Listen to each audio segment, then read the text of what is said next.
Are we live? I hope so. I don't know. Live? Are we? We're live. It's live and in color. Oh shit. Oh shit! Technicolor. Let's go. Mm-hmm. I thought it was sepia. Oh good lord! Why the hell do I have these things at like such high quality? Hold on. Look. Why is one of the videos I have here 53.9 gigabytes? Holy shit! Because Wait, you probably left it recording for a long time. It was Oh, only I an didn't- hour video though. Did you encode it like in lossless? Probably. I don't know. I'll Probably, check on or- that later. Point I is, didn't. I didn't realize Tyrone was streaming. yeah, he's streaming some Pokemon Yeah, it's Scarlet and Scarlet. Violet shenanigans, I believe. Mm-hmm. Hello, Oh. chat. I can't tell if chat's actually available right now. Chat, are you Yeah. there? Oh, there we Gigi, go. why are you like Yes. just creeping in? Like That's a good question. I don't know why I'm just slanted over here, like I'm just trying to peek or something. Like it's like I don't really want to be here, but you know I'm here, guys. But Hi, I, it's yo, Ruby. I gotta be here. There you again. go. There you go. Yeah. Oh well. That What can should we be do your about mood when you describe journeys next. it? No. But I will see what happens. Okay. Oh lordy. So greetings everybody. Welcome to another fun-filled session of the PokePod World Podcast, where me and my pals gather around as always to go and talk about the latest shenanigans that have gone by this week. We got a crap ton of things to talk about for tonight, from the Game Awards to the Pokemon games, to Mario Kart the game, to many other silly shenanigans in between. We're going to do our best to cover as much as possible for tonight. So we hope you guys look forward, relax, and of course, most importantly, we're finally going to be addressing the episode. So that is kind of an essential, you know, we have to do it now this time around. It's kind of a requirement for us. So yeah. Look forward to that when we get to that later tonight. But of course, before we get to that, as always, ladies and gents, we always like to take this opportunity to take our time and talk about bullshies, aka the bullshit hours. So let's jump right into it, why don't we? And we begin things off by talking about everyone who is in this couch currently. So let's go say hello to all our lovelies here in the call right now. Starting from my right to the left, we got our buddy Cosmic. Oh, hello. Now moving from her, we got Nessa. Hi. Moving more further to the left, we got our buddy Emmy. Hello, everyone. And last but not least, all the way over there to the far left, we got our boy TSS. Yo. And hey yo, indeed. So, yeah, let's go say hello to all the folks we got in the chat. Please write your hellos in the chat so we can say hi to y'all back. We got our friends here, Galar Adventurer, Donnie Arts, our Clipmeister friend, Red Dragon Emperor Ash. Bro, I'm excited. I'll say that right now. Next week is going to be, or is it next Saturday? Yeah, this upcoming Saturday is going to be a lot of This fun. coming up Saturday, yeah, indeed. Yeah, indeed, it's going to be a lot of fun. The time of the festivities is already on its way, and you know, I will say right now, I'm a little bummed out that, you know, with all this festivities and stuff, there's just no snow to celebrate it with. You know what I mean? Aw, yo, it snowed here actually yesterday. I was like, finally, it feels like Christmas. Oh, you lucky son of a guns, you. You want to Canada. bring that snow Canada. over here? I kind of would love that very much. Thank you. Okay, I send technically it. Warm. It technically did snow on Saturday night, but of course it's too warm for it to stick. Yeah, it didn't even get to like hit the ground. It just like melted in the sky and then I'll turned into rain. I'll mail you I'm some right snow. next door. I got nothing. When did it snow? Probably Yes. Sunday Over morning. here has been too warm for snow. Surprisingly. It's cold outside. It's like I like live in minus California. 3. Be grateful for what you receive. What, cold? No, I don't like cold. Listen, man, I don't like- I can accept the cold when it's snowing. But when you just have cold and that's it, it sucks. It's Yeah. so bad. No, actually, no. It's not just the cold; it's the wind. If it's Yeah. cold and no wind, it's fine. If it's cold and wind, then yeah, fuck that. Also, no, extra some factors too. If it's cold, damp, and windy, that sucks. Yeah. It's a bad combo there. Yeah, it's time to get the fucking blizzard conditions. But Yeah. I did see the fit weather forecast. Interesting enough, this week's going to be on the warmer side, so we're going to be closer to the 50s. But then the following week, then this Mother Nature is like, all right, let's go back to the cold. So we're going to be in the 20s. So I think there's a more chance there we'll get snow. Well, If you guys want snow, I'll mail it to you. Okay? It's okay. I'm Yeah, okay right you now. I got don't to- have to well, drive you're it gonna that have stupid to- shit. Well, like I said, you're gonna have to set it in a cryogenically frozen box and send it FedEx Custom Critical. Pay $40,000 for snow because that's what people do. You're not wrong. Yeah. So, all right, let's get into some somber news to begin with. So it was reported that yesterday that the king of anisongs, Ichiro Mizuki, had passed away on December the 6th. Now, Ichiro Mizuki was known for singing all over 1,200 anime and tokusatsu songs, with a career spanning from 1968 until 2022. Damn, even so till he this was- year, Damn. really? Yeah. Yes. Yeah. So basically, in a nutshell, he was 74 years old. He was signed with Nippon Columbia since 1968, and he started doing songs in 1971. And he has done like tons and tons of song, and also made a record of singing 1,000 songs in 24 hours back in 1999. He co-founded the Jam Project in 2000, which members included Rika Matsumoto and Masaki Endo and Hironobu Kagayama. And he was, a driving force in the anisong and tokusatsu scene. And he did many things with Kamen Rider as well as Super Sentai Kamen Rider starting with 1979. And he's also known for his ending theme for Geki Ranger, Tao. And honestly, he was great up until about April of 2021, where he suffered from a partially paralyzed vocal cord. And that was the first time in about 50 years where he wasn't able to sing as well as he did. And then in August of 2022, he was diagnosed with lung cancer, and that spread to his brain and his lymph nodes. He had surgery, and the final few performances we have, there's footage from November 27th from the last concert he ever did, and there was a BS Tokyo concert that he did, and they wheeled him out, and it just really looked really sad, and he barely had any voice left. He was gone. He'd performed Mazinger Z like 2 keys lower than the original version, and that was recorded on November 8th, but it actually aired a day after he passed away on December the 7th.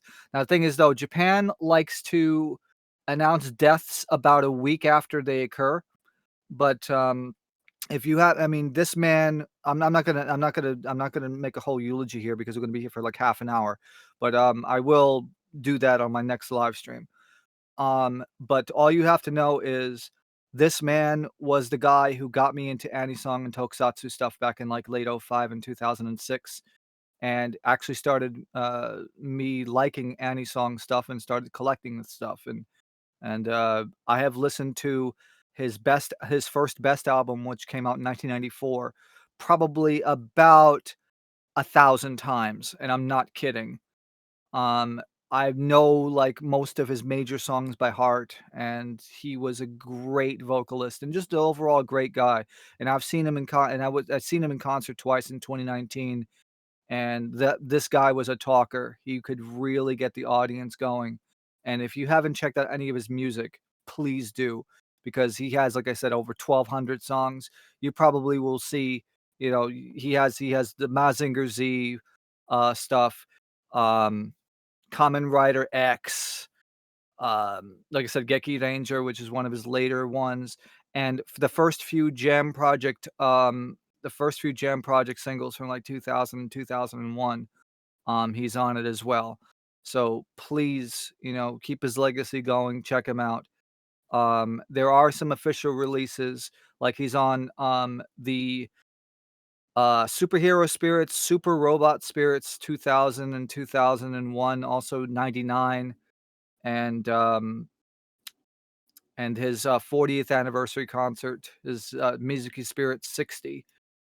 from 2008. But there's also like stuff from 1997 and 2005.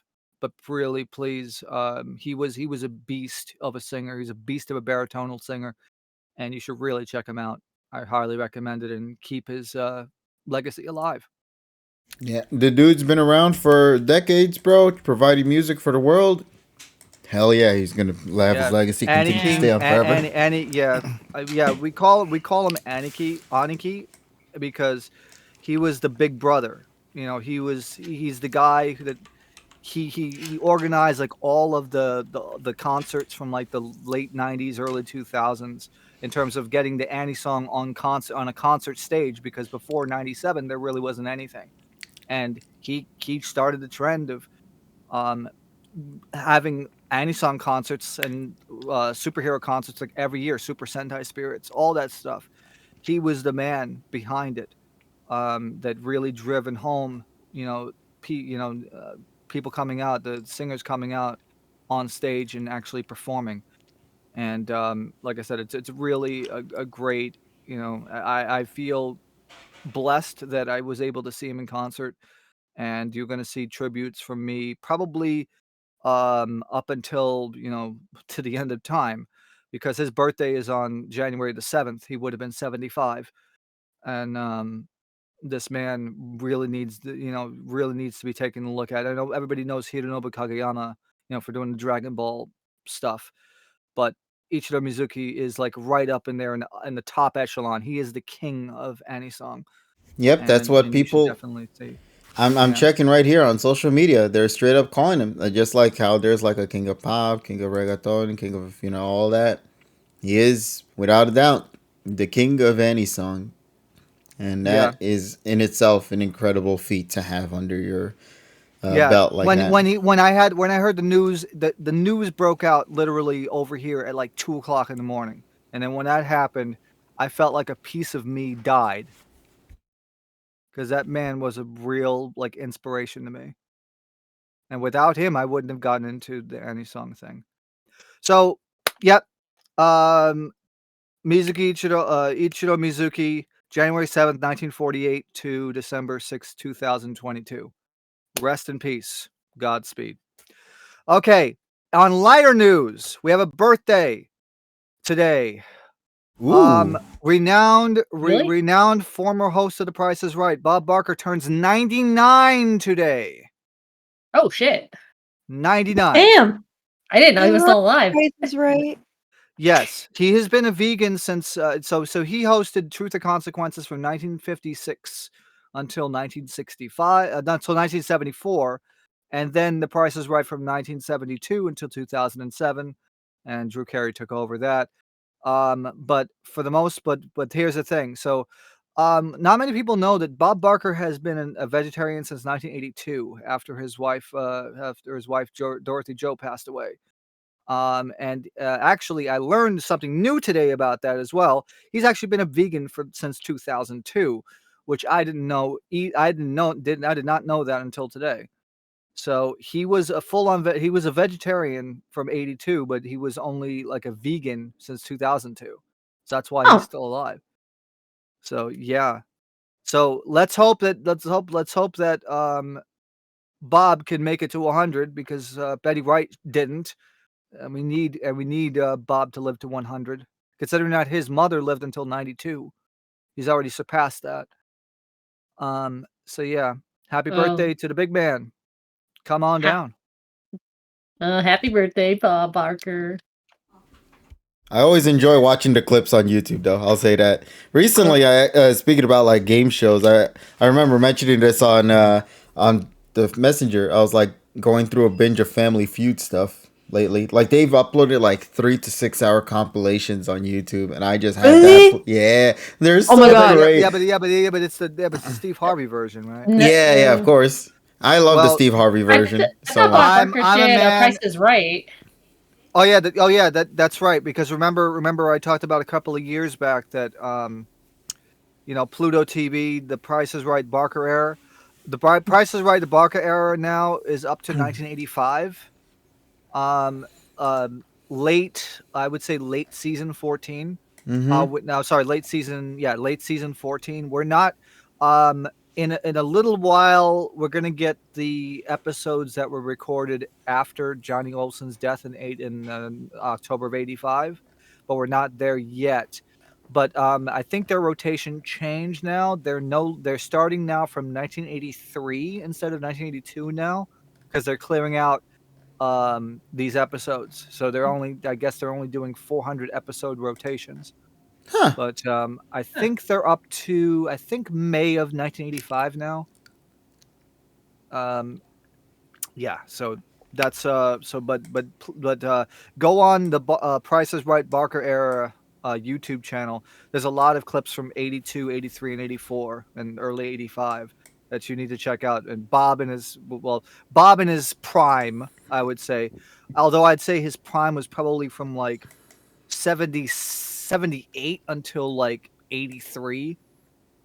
But he was still really good up until his second stroke in 2002.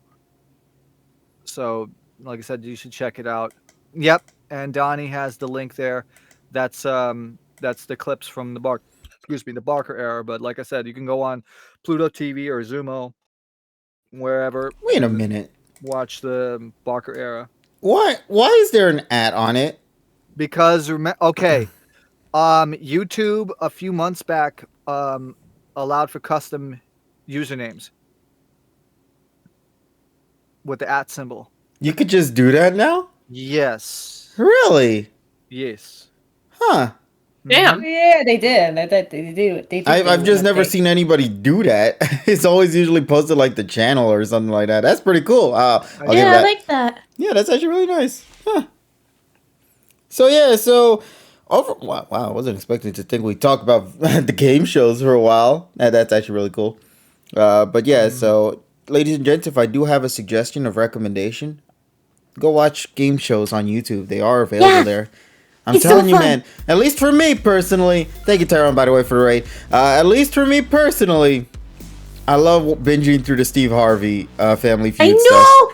Yo, my family watches it, so like sometimes I'll just get distracted and watch it with them, and then I'll try to guess the answers. And if I get them right, I feel so smart. So I'm like, If yo. you really want the true Family Feud experience, you gotta watch the Dawson era episodes. Oh no, I 76 still and do. 85. But nobody has like huge compilations of those. The Steve Harvey ones, because I guess they're more recent, they're much easier to compile together. But Yeah. Have you like, guys seen the Canadian ones? Like the Canadian Family Feud? It's so wholesome. It's just so wholesome. Well, actually, There you know was what's a funny? Canadian I never knew that. What is it called? I actually It's watched. just Family Feud Canada. I actually Just like watched. Canada.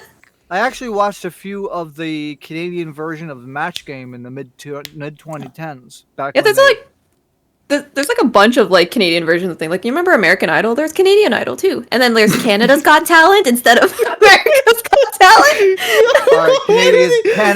Canada's worst drivers. Exactly. Like Canada's there's Most Wanted. Please tell me there's a Canada's Most Wanted. probably There is. probably yeah. Well, then again, though, a lot of people had praised like Canadian shows like Corner Gas and stuff. Oh yeah, yo, I remember that show. That was cool. And then there is also Kim's Convenience too, which if you guys like watch Marvel movies and stuff, then you know Simu Liu, who played Shang-Chi. He was Canadian. He was Canadian. He is Canadian. What happened? Did he just disown Canada? Yeah. He is Canadian. Oh lordy. Yo, I love this comment, bro. It's like, naked grandma, naked, huh?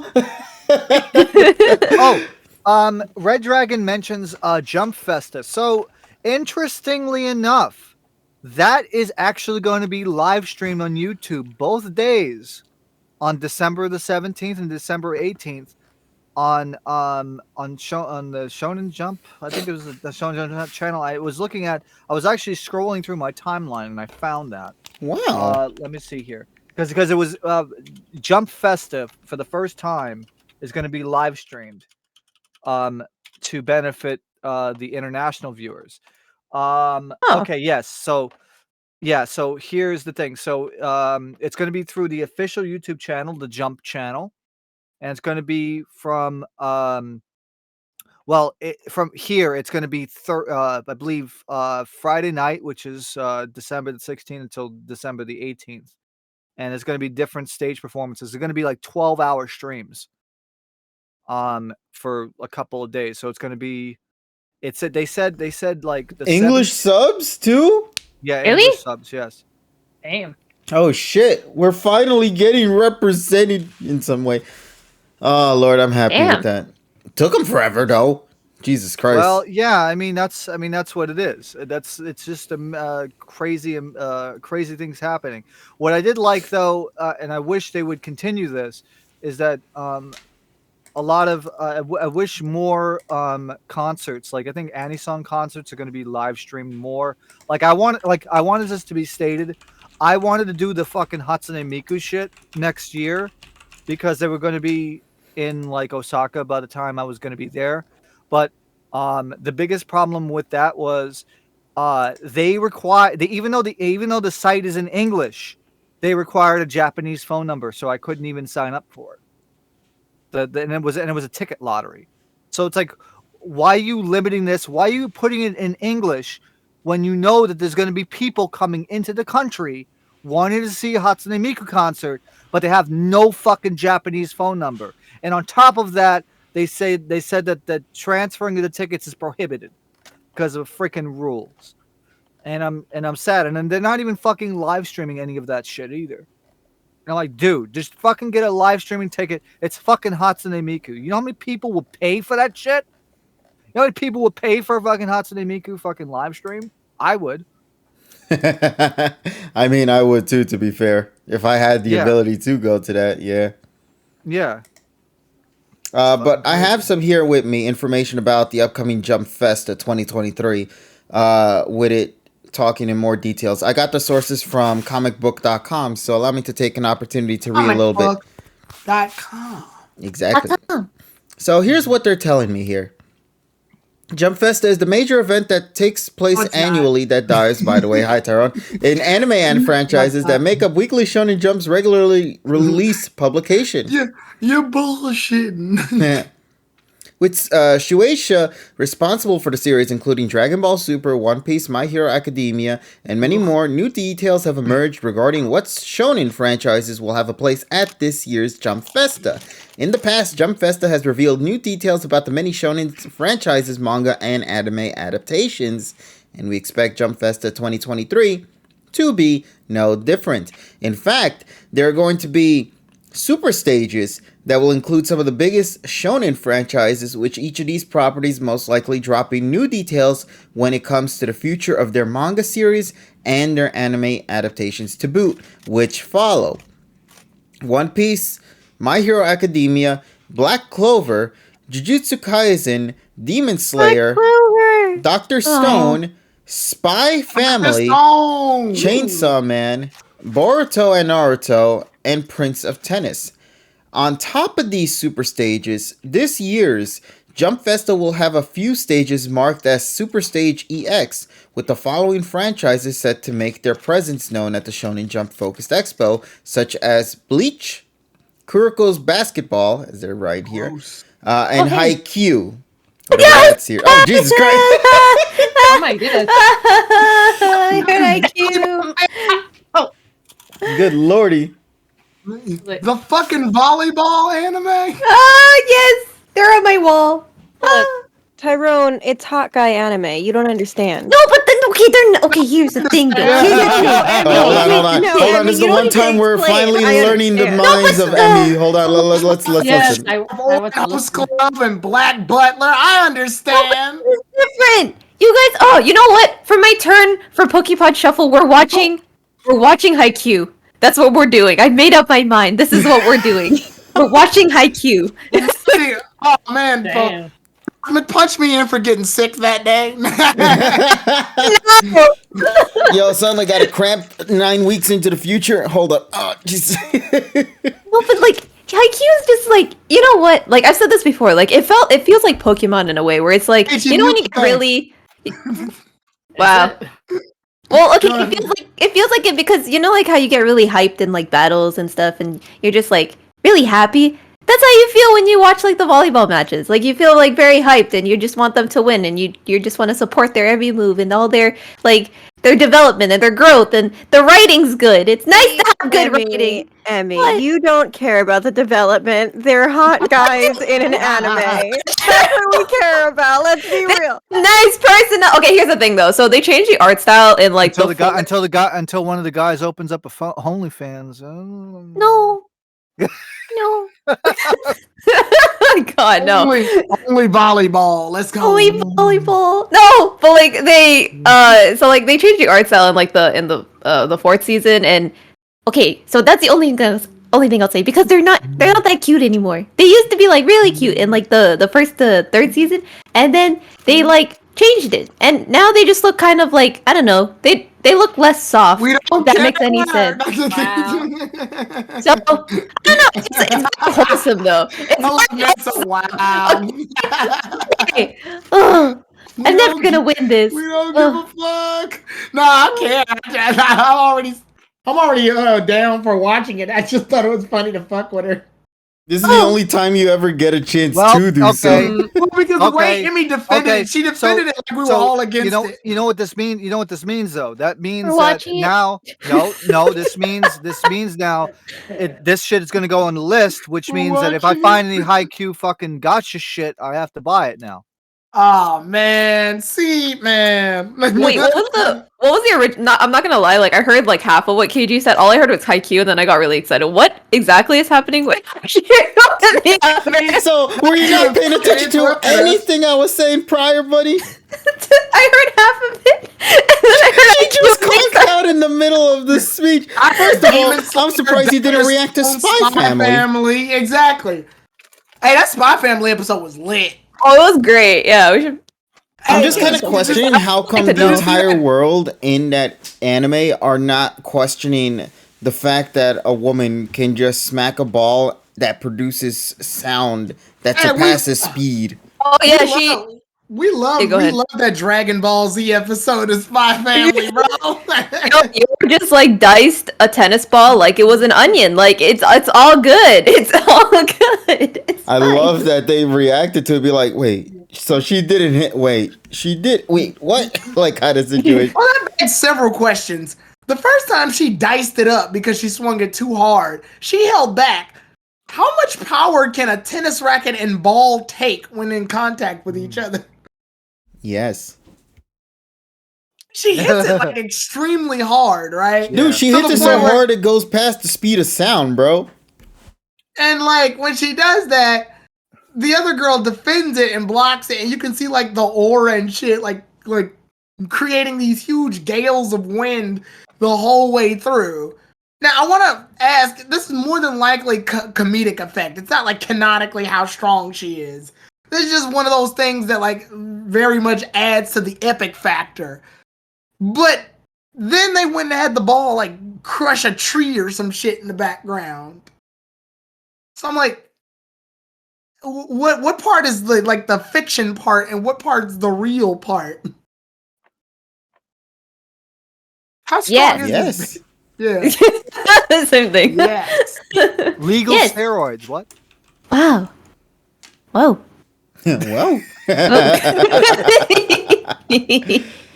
Oh, lordy. But yeah, so just to reiterate what's happening, they're saying that they're going to have events focused on these particular franchises like Spy Family, Dr. Stone, Kuroko's Basketball, Haikyuu, Bleach, to name a few that were presented here.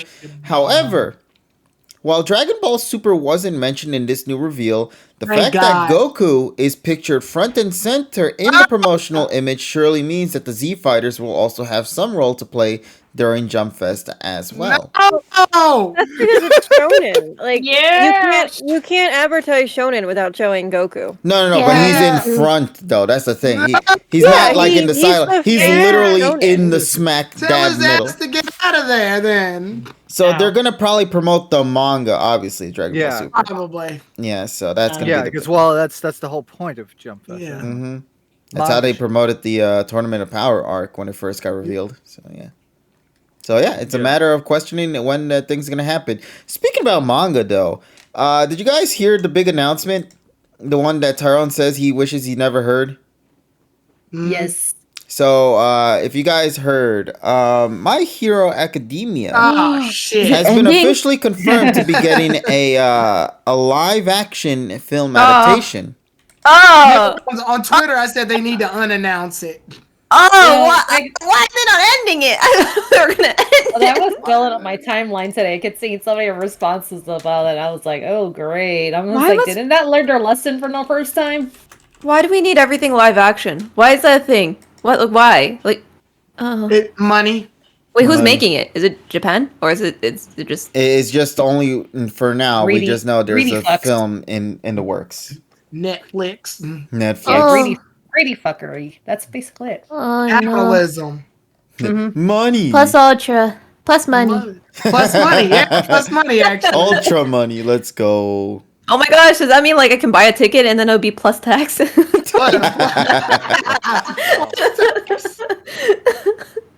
was that Disney's original movie about superheroes again? One Saturday. It's like Sky Heroes or something. Oh yeah. Yeah, that's basically that. There's your live adaptation, ladies and gents. You just go watch that film. Honestly, I kind of wish it was that. I wish they just showed Sky High. That shit would be hilarious. Yo, somebody should just edit like a trailer to make it look like as if it's being presented Yes. as the anime, and then it just transition to Sky High. I just need that to happen, bro. But yeah, so look forward to more live action anime adaptations. I know we're getting the One Piece one soon, which I'm very intrigued to see how that one is going to shape up, among some other stuff as well. And speaking about TV shows as well, you know, Sonic Prime had their first episode make a early debut not too long ago, and a lot of people, of course, are freaking out for the better, with it being a super solid first episode so far. So yeah, that's gonna be great. I hope it's gonna be great. I should say. And also, I want to announce, because this was actually announced like last week, but I wasn't here. So Yokai Watch Ompu, or the latest series of Yokai Watch, is actually going to have a special theatrical presentation in Aeon Theaters starting in January 13th. And the presentation is called Yokai Watch Ompu Jinbanyan vs Komasan Monge Daikessen Danyan. There's a lot. So basically it's like a kaiju movie between giant Komasan, giant Jibanyan. And, That sounds hilarious, though. yeah, and it's I don't think this is going to be a long movie because it's only like 1,000 yen. So I imagine that last December they had like just a re-showing of episodes 1 and 25 in the movie theater that ran for 47 minutes. We do not know the runtime of this yet, but I would say that this would probably clock for about an hour, considering that the price here that I could see for the ticket is half the price it normally is. But that also means that this will probably, I mean, I don't know if this will actually maybe will get released on Blu-ray or DVD, maybe not. Maybe this is because since this is Aeon theater exclusive, Aeon movie exclusive. But I think that if the stars align, I will be able to see this, because since it's coming out on January the 13th, I wonder if it's going to have the traditional run of about 2 months or plus, and I'll be able to see that. So yeah, if that's the case, then great. If not, then oh well. But I will let you guys know. Fingers crossed that it's good, though. That's the only thing that Yeah, matters let's to hope. me. Yep, let's hope. So yeah, so one last thing, I guess, before we move out of the anime and manga topic to go and move on into the other ones. Whenever we do talk about anime or manga in any way capacity, we always take an opportunity to do a recommendation of the day, or of the week for that matter. Ooh. So I got one, and TSS, you're going to do your best to try to see if I got it correctly. I'm going to write it paste down the there thing, first after I say it then. How about that? Sure. Yes. All right. So the name of this manga that I am going to recommend this week is going to be a comedy / school life adaptation story. I think it was originally a light novel at first, which then turned into a manga. And I believe there's actually an anime that was announced for this one, although I have to double check on that. And I'm very much looking forward to it if that is to be true. The name of this manga, in Japanese anyway, is called, dear God, help me with this one, Keiken zumi na kimi to keiken zero na ore ga otsukiai suru hanashi. Ooh, Did I boy. say that right? Hi. Well, I'm pretty Yeah, sure I maybe- butchered the shit out of that one. if you have the actual title. Yeah, I will it'll put it be- down here in general. Now, the English version of that name, the reason oh, no, why, okay, and also okay. Donnie wrote it too. Nice job, it's- Donnie. Yeah. So it's keiken zumi na kimi to keiken zero na ore ga otsukiai suru hanashi. All right, there we In go. other words, in English, our dating story, the experienced you and the inexperienced me. The premise of this story is there is a character named Ryuto that is a gloomy high school student, and because of a punishment game, he was forced to confess to a girl named Runa, who is considered the top of school and just pretty this much shit admired again? by everyone. Yeah, it's one of Yes. these kind of. I always recommend these kind of stories. You know, it's a nice story. Listen, I wanted to recommend the cock, but that one was not recommended enough for people. So it's called Rooster Fighter, by the way, just to let people know. Shit's goated. If you guys haven't read Rooster Fighter, do yourselves a solid and make sure to read that. That shit's hilarious. It's basically what happens if you put One Punch Man and a rooster and just merge it into one character, and you get that. It's real original. So this girl, she's admired by everyone. They ended up going out together for the unexpected reason of basically her saying, "Yeah, well, I guess I'm free now, so I guess I might as well go with you." And somebody just collapsed in the background. All right, great. Uh-oh. So basically, the dude follows up with it and starts eavesdropping, getting confessed by someone, and they start learning a lot more about their lives. There's actually some pretty aggressive shit that gets stated at like some of the early chapters. I won't go into the specifics behind it, but let's just say it gets really insane into why the name of the story is called The Experienced You and the Inexperienced Me. I mean, the title in itself should probably give away what's going on with that. But then they both decide to take the approach very differently. One is very forward with their approach of relationships, while the other one is trying to take it slow. So what happens when those two ideologies begin to clash with one another, and what happens when time allows to pass by for these two to get to know each other even better?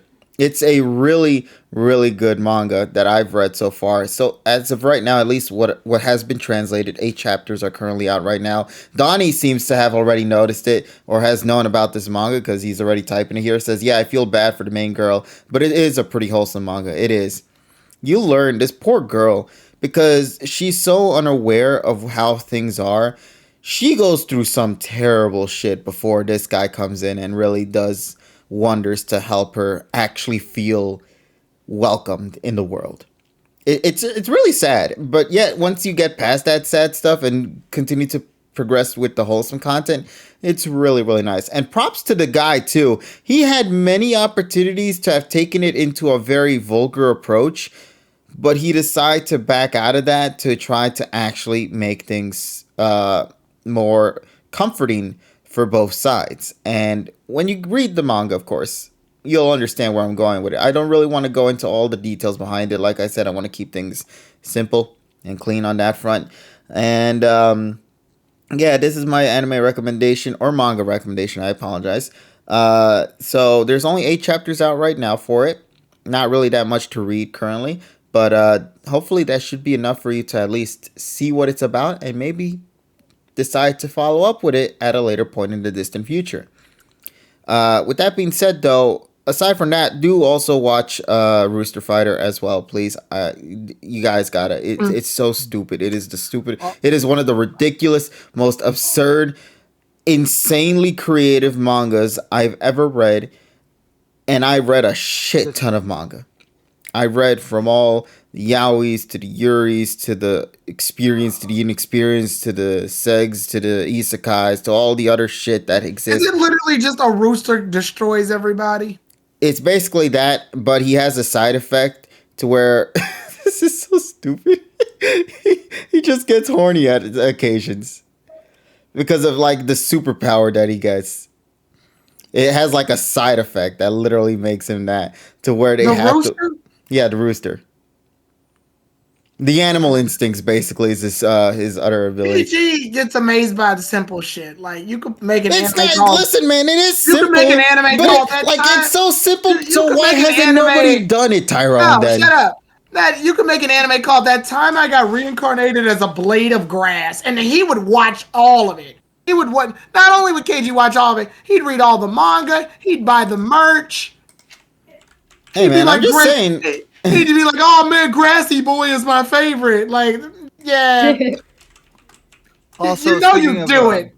Oh, absolutely. I would. Also, Iruma-kun's current survival arc is like the best shit ever. Dude, I told you, TSS, that season is so goated, and it's not even done yet. I think there's still I know. some episodes left. No, Yeah, actually, there's still a lot of episodes left. Yeah, because next week is episode 11 and it's supposed to be 21, so Mhm. there's a lot. Dude. What I'm liking though is that they're using their time effectively because they're basically telling everybody's backstory in that time, and also other nuances, different, they're following the different like grouping, the different pairings. But Amity, oh my god damn, it's it's a completely different vibe than the first two seasons, because this is a sense of urgency, because everybody has to get to rank 4, otherwise the Royal 1 classroom is gone. And this kind of urgency is it's been really crazy, and it's been really intriguing, especially since they've had all the training and now they're in the survival portion. And I'm like, wow, very, very cool interactions, very cool battling, if you would consider that. I guess so, yeah, because you have to get the most points. And then the different demon abilities and shit, cool. It's great. It's good shit. Aesthetically pleasing, and just a great plot. I've been waiting for this season, like just every other season, because they always deliver for me. Iruma-kun is like the sleeper, unfortunately, of every season it shows up on, but especially more now than ever with the third season. Oh god, it's so good. So yeah. Also, Donnie, I never knew you saw that reincarnated one. Okay, you talked about a blade of grass, Tyron. How about reincarnated as a dummy head mic? That shit was stupid as hell, because the whole premise is that he literally turns into a dummy head mic, and there are a bunch of girls who end up just going there to just attempt to do ASMR with that mic. Stupid. I can see it. I'm not kidding. It's my life after I become a dummy head mic one morning. After reincarnated into a dummy head microphone, the protagonist gets involved in the lives of high school girls who do ASMR. The comedic anime will follow these high schoolers as they aim for the ASMR quotient. This needs to be like a one shot, or like something that doesn't last that long. How fucking long can you stretch that plot out? Okay. You know what this opens the door for? This opens the door for cross pollination AMV VTuber shit. This is literally That Time I Got Reincarnated as a banana peel. Like, it's stupid. Well, I mean, you had the vending machine one coming. And the sword? Okay, can I be upfront with y'all? I know we made fun of that sword anime. It's actually pretty decent. Oh, I'm not gonna lie. I actually enjoyed it. Boy. Yeah. No. It's actually really more decent than I thought it would. Also, the cat girl is a good girl, so I'm just saying for that alone. But like, I love the world that they're in, and I kind of love the idea behind it. I may not say like I'm a big fan of the fact that he turned into a sword, but I like the workaround that they attempted to go for with him being reincarnated as a sword. He technically is his own character, and he does communicate with the world, so it's not like as if he's like just a still object. He actually is a living, breathing sword. And I won't go more into details on that. Try it out, though. So, yeah. Well, Tyrone, it's funded by a channel that does ASMR content, so it kind of makes sense for them to make it, lol. I guess there you go, Donnie. You got... Look, I have no problem with it being made. I'm saying this thing sounds like it shouldn't even be that long. No. There are 3-minute episodes. Yeah, I was about to say, there's no way in hell this shit's running for like years. No, it's aired on October 13th of this year. Yeah, and the finale should be in November. I believe just not too long ago they had just dropped their recent episode 9. I think they're currently in right now.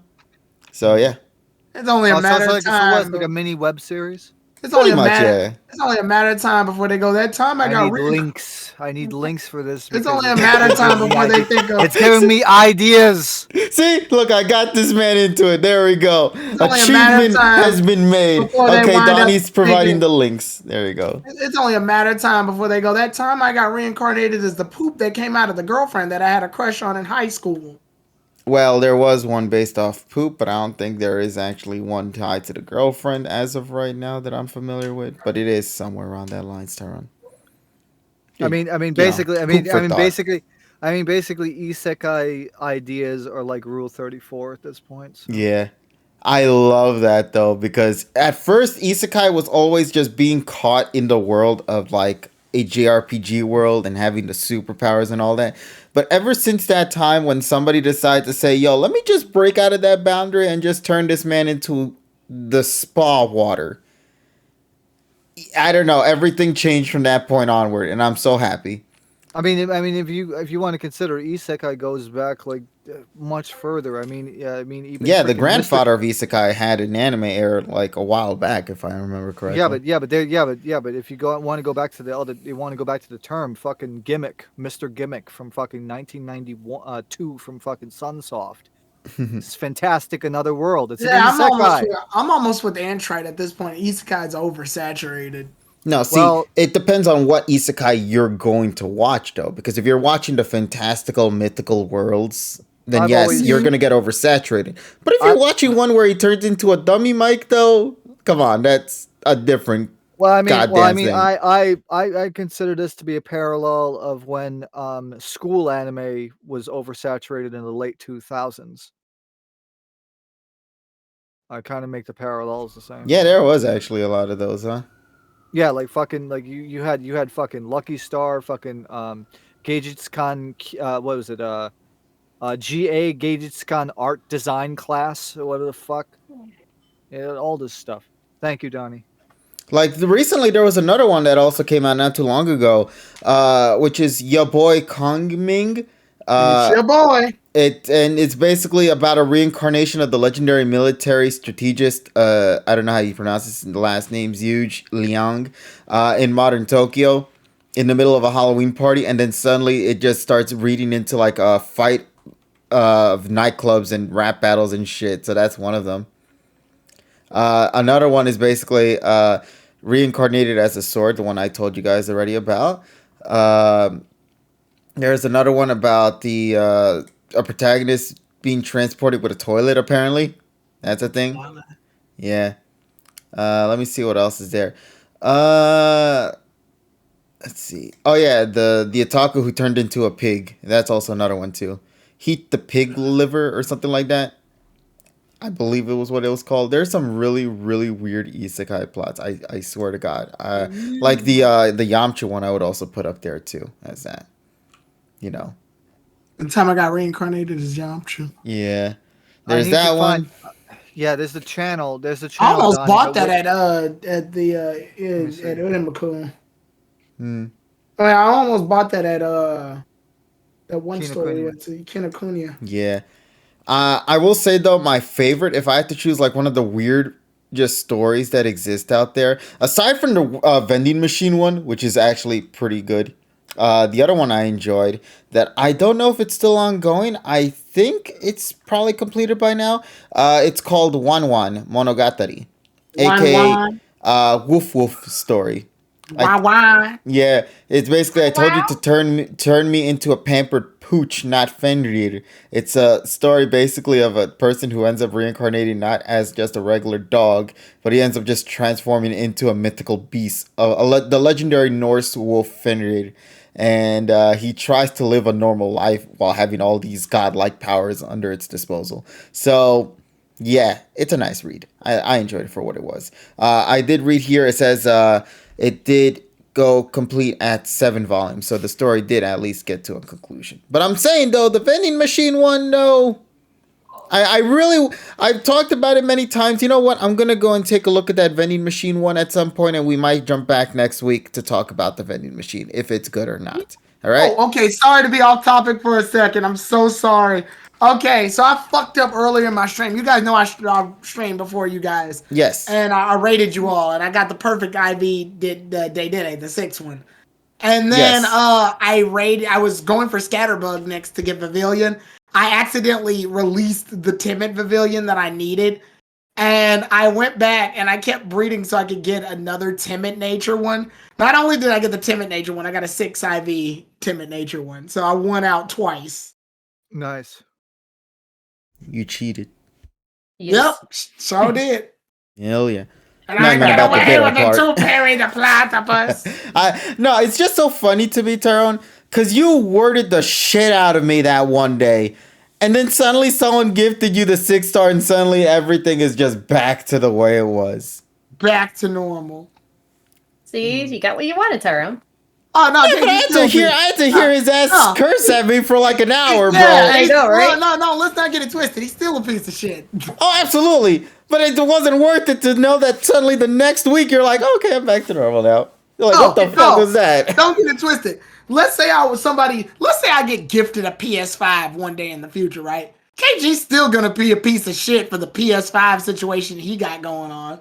But that's my choice, though. But you can still call me a piece of shit. Oh, definitely. Oh, respectfully, of course. Respectfully.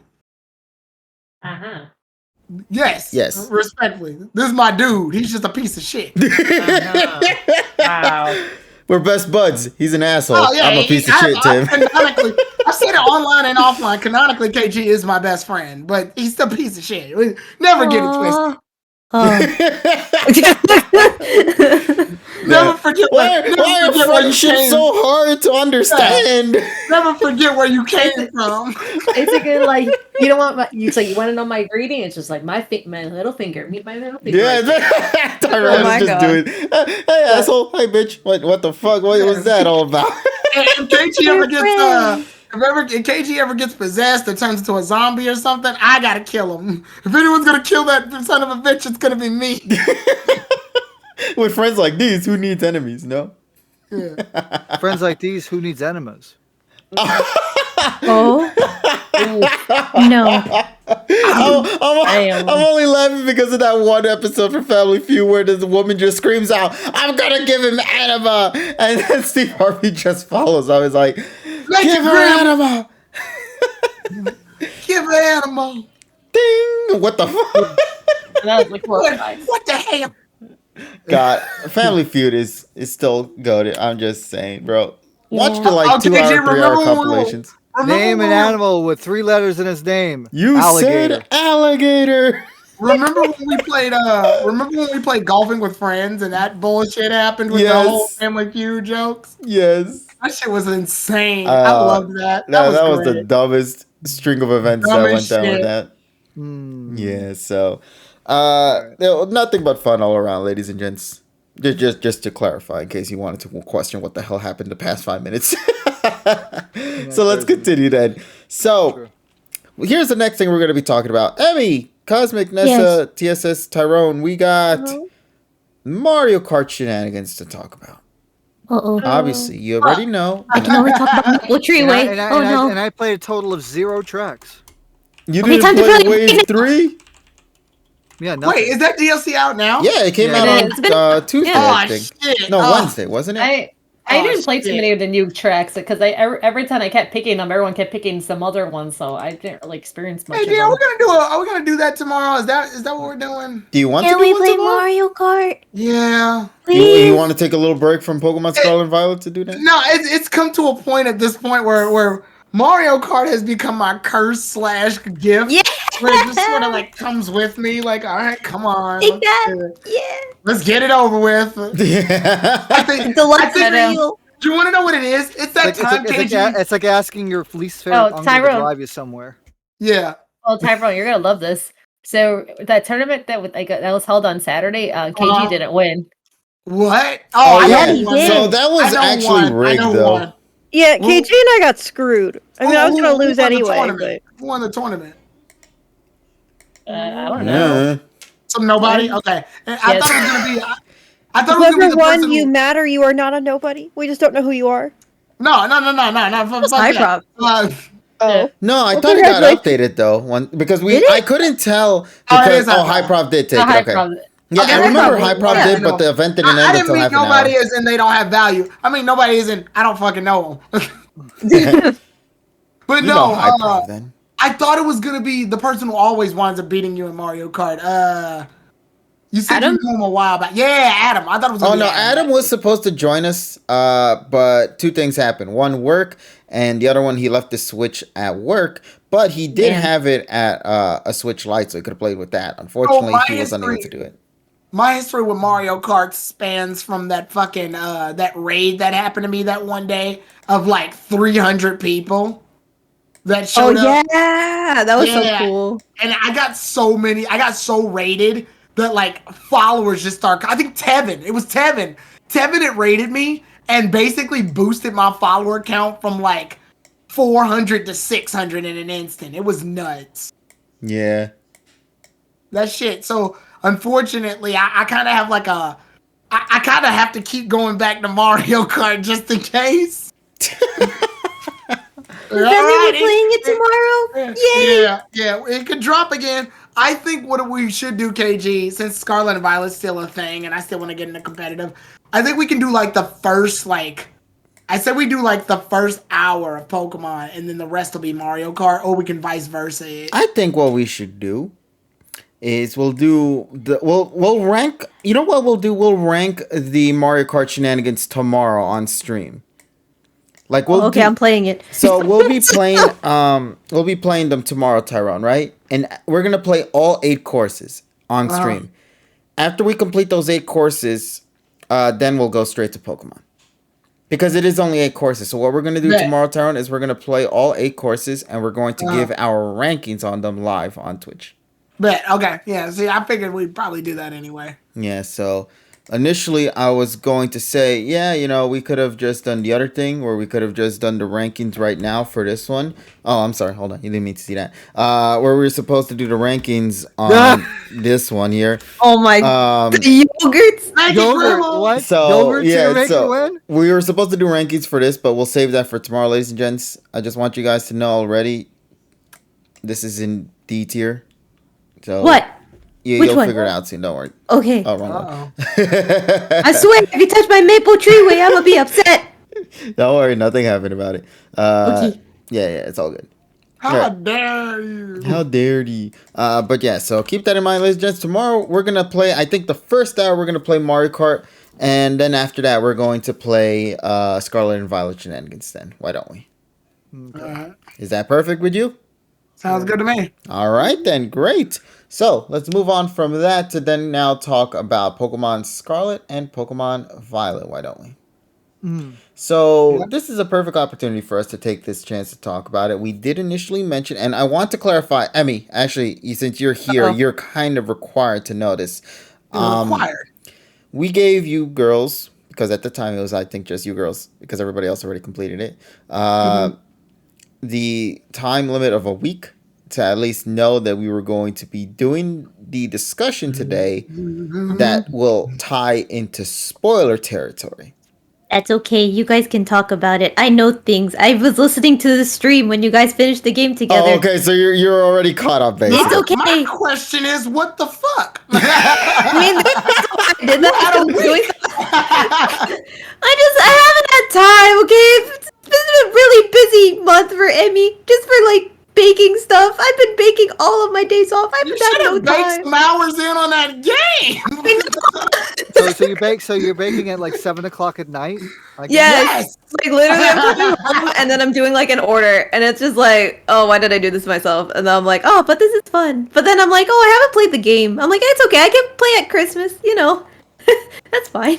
Merry Christmas to me. I'm about to say, you better make time, Emmy. I know, it's okay. If I find time, like I'll stream it. But I keep saying that, and then I don't have time, and I don't stream it. So it's We've okay. noticed. Hey. You Yeah, were I here know. for it. Hey, hard. It's hard being an Emmy. Okay. But yeah, it's okay. You guys can talk about it. It's fine. All right, then. So obviously we'll have a little footage play in the background in the meantime. So let's go take a second to talk about the Pokemon Scarlet and Pokemon Violet impressions of the game so far and see what we think of it. How much time has passed since then? I want to say about a month since Not the enough game's for Emmy, released. apparently. Hey! 4 weeks. Oh, Yeah, so let's go talk about first impressions then. We have, and I just want to clarify once again, we're going to be talking about first impressions. So the most important thing that we're going to mention right now is that this will also dive into the Pokemon territory, story territory, characters territory, and it's going to be nothing but spoilers up the wazoo. So do be prepared for what is to come. All right, now You got 3.5 let's jump right weeks. into it. Pokemon Scarlet and Pokemon Violet. Let's begin. First off, by asking everybody here in the couch and standing behind the couch, which version of the game is your main one? So, Cosmic, what's your main game? I get Scarlet. Nice. And reasoning behind that one? Well, I originally got Violet, and then I looked at the leaks before the game came out, and I realized Scarlet has better version exclusives. Ah, okay. So, Except she didn't take into account that Clawlitzer is in Violet. Well, I don't care about Cloitzer. I care more I don't about care about Tristan. you. damn. I'm offended, Tyro. I'm kidding. I'm kidding. I'm gonna just go cry now. Look what you did, Tyrone. Ah, Oh, lordy. but no, seriously, go ahead.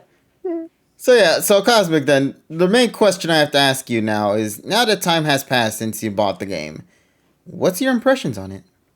Oh, I hate the game. Ah, All right, I don't right, care you about have the you. sad story, don't you? I'm gonna be the weird ones. I don't know if you want me to just go last, but like. No, I don't already know. put you up front now. You Oh, gotta commit, okay. buddy. All right, look. So, for those of you who don't know, I'm very open about it, so I don't mind. I'm visually impaired. I'm blind in my right eye, and the glitching of the game has made it so when I play it, I've been getting like really severe headaches and migraines, or I've just been getting incredibly nauseous, like motion sickness from the gameplay, and it's all from the glitching. So, because of that, I just had to like. I loved the story. I'll give the story that, but the gameplay made it so difficult for me to enjoy the game that I had to just power through it, and I could not fully like enjoy. I can't. There's so many Pokemon I want to get that are like shiny. There, because I wanted to have a pink team, and I was so excited about my pink team. And I mean, these guys have vouched. I was really excited for my pink team. I have no motivation to get my pink team. I've been like they're playing Scarlet and Violet together, and I'm sitting on my Switch playing solitaire, and I'm having a better time probably because that's all I can do. I can't play, but I can't even watch. Yeah, you took streams the pink either. away out of my fish, Cosmic. Well, no, you grabbed the worst shiny in the game. You got the one that got rid of pink. I Why got would you? I got the chrome fish. Feels like everything about Scarlet and Violet has been secretly out to get Cosmic since start. Snubble's Yeah. not in the game. Snubble's not in the game. Fido exists. Like No, just yeah, a bunch of shit, it's right? cute. I don't. It could be the No. cutest Pokemon in the world. It's basically solidified It's Snubbull never Snubble's- being yeah, in the it's- game. It's taking Snubble's spot is what she doesn't like. Yeah. And so yeah, it feels like this game has like secretly been fucking with exclusively Cosmic. Mm-hmm. Oh, and no milk tank. They gave us like four Tauros they with gave no us milk tank. 4 Tauros but no milk tank. What the fuck's that? That is weird. That is weird. They could have given us at least 2 milk tanks now. Come on. No, but the story is absolutely amazing. It's probably the best story Pokemon has had. And if they ever fix the glitching, I actually think I will restart my game. Fix. Yeah, well, maybe they'll do something. I don't know. But like if they do anything, make it a little bit better. I do really want to restart my game. Like I just want to do like a fresh restart and actually like play the game properly because as of how it is now, I have that game archived. Like I don't even want to even touch it. Damn, I've never seen that before. Look at that. Yeah. Are you really showing me the Did bad? you just archive a Pokemon game? Yeah. Get her. Get her. Get her. That's my opinion. I'll save you. Save her from these goddamn bugs, buddy. Oh lordy. KG, I'm Woody, and I just put my arm out to you. No, let her cook. Hold up, let her cook. But yeah, also I am curious though, because like I haven't even played online, so like I heard that that's even worse. Is that true? The Tyrone Terra says battles yes. are ass. Yeah, the Terra Ray battles are ass. I see what they tried to do. They tried to make it so all the attacks happen at once, so that nobody's held down by like waiting for each player to do their move. But that ironically made it worse. Oh no, I meant like with like the Union Circle. Like I haven't done a Union Circle. Oh, the only online I've done is surprise trading. I haven't played with anybody. KG have had the worst experience with Union Circle because their games have crashed. No, well, to be fair, the one that we were doing, the only reason why that one was more complicated than it should have been is because of the fact that we were trying to do this the shiny thing. And it turns out, from what I'm reading, only 2 people can do it. What? Yeah, because the game tells you to put the condiments and all that stuff, right? So one person puts one set of the herbs and the other one puts the other. Here's the issue. You're only supposed to put in 2 of the herbs, so you can't have 4 people take that. So 2 people only can make the sandwich, and I believe only 2 people can get the effects of the sandwich, unless it's possible for you to make the sandwich and you can just get everybody to eat it. They said the game works better in handheld mode. Well, that's how I play it because I can't really play docked because I can't see the game, so I have to play handheld and like have it like right up to my face. But it just makes me more involved with the glitching. It feels like I'm part of the glitch. You're initiating them and you're not even realizing I was born by the glitch. Molded by it. Oh, lordy. There we go. Lycanroc. It's a Lycanroc. I don't know what's that. So let's go into what would you give as just a first impression score then, I guess? Or is it still super undecided currently? Well, storyline wise, I would give the story like a 9 out of 10. It's an amazing story. But in terms of the actual, what did you do? Just watch all the cutscenes on YouTube? No, I played it. I beat the game. Oh, you just bared through it. Okay. I beat the game and I wasn't able to move for 2 days after because I could not like function. But I did it. And but in terms of an overall score rating, I have to give the game like a 1 because I can't play it. God damn. Yeah, until they come out with a really good update, it's getting a 1. Damn. Yeah, it's kind of sad though because you expect like accessibility stuff to be like way better. You know what I mean? One y'all ass. Yeah, I'm sorry to people who love Paldea. It's a really great story though. If you want me to go by story only, it's a 9. But otherwise, like if I can't play the game, I can't play the game. I gotta give it a 1. That's rough, buddy. Why are you throwing? You do what? What did you throw? Pokemon just fucking fell off the cliff. Oh no! Through the waterfall. Oh. Oh, there you go. Are we falling down a waterfall? Yep. Sharp rocks at the bottom? Yep. Bring it on. Thank you, Antrite. See, Antrite 08 is with me. Let them cook. The Psyduck just fucking fell off. Alright, who's next? We moving from right to left, so Nessa, you want to go next, buddy? Nessa, the catching queen herself. I think she said BRB, but I could be mistaken. All right, let's go to the next. Yeah, she said BRB. All right, so Emmy, you take the spot then. Well, okay, so I've experienced. Yeah, Emmy, how's the end of the game? Yes, I love Celestial. You love it cheering, damn it. I love it cheering. Yeah. Okay, here's the thing. Though. I have a question because I am streaming this game when I get a chance, of course. But if I do let the song play and I just sing along with it, you'll get copyrighted. Damn it. So I have to mute it. Forget it. I'm not streaming that part then. Okay. The thing is, you don't even know where that song plays. You should know. Isn't it just at the end? It's just the credits. Yeah, it should be at the credits. Yeah, exactly. That's okay. I just played it. You just watching it. I want Emmy to just abruptly cut the stream off. Oh, you know what? Knowing me, because I'll probably be like, how do I put it? I'll just end the stream. Celeste!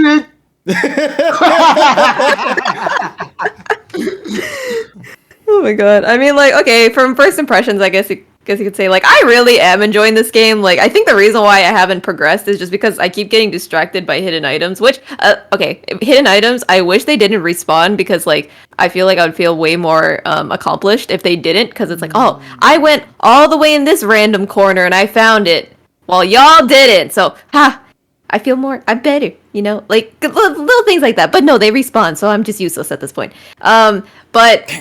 she said it, not me.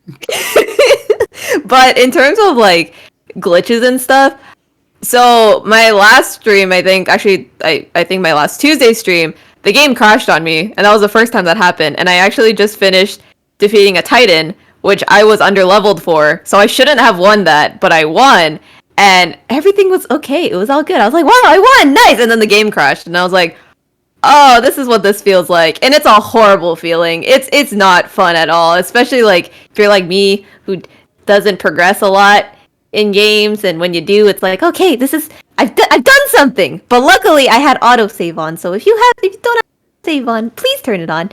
Don't. Oh, after what happened the other day, you have to.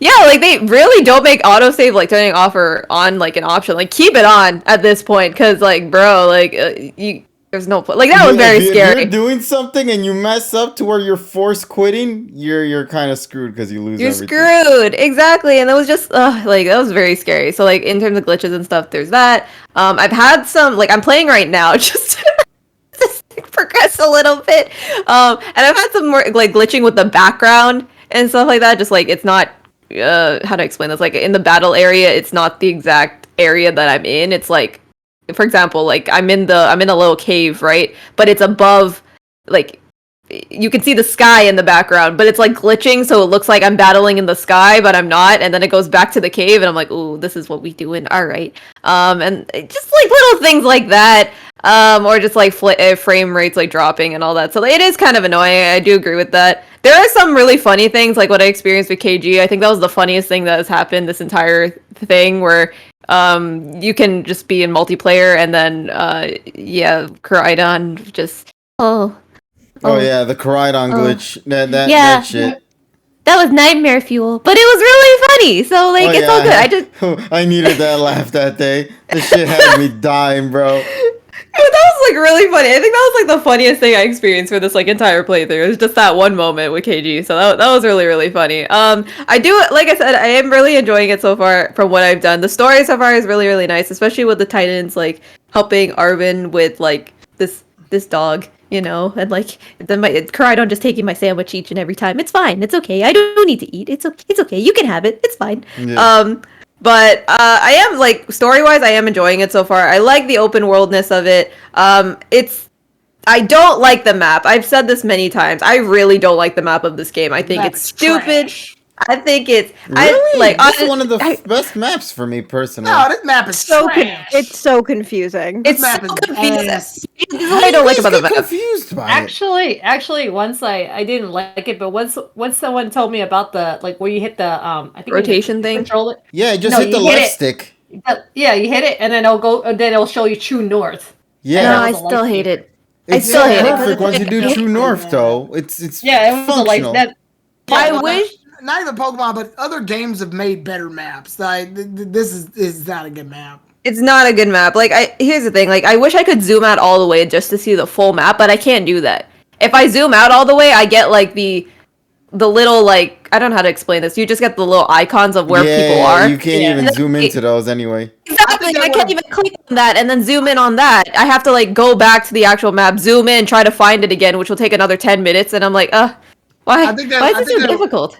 I think that would have benefited better from the one map that they do in overworld games where like they have the little like bullet point where you have to go, and then it shows the number of how many miles away you are from it, and then you can just go to that. That's much better. The Xenoblade game does that actually. Like what Tyrone said too. Legend of Zelda Breath of the Wild does it.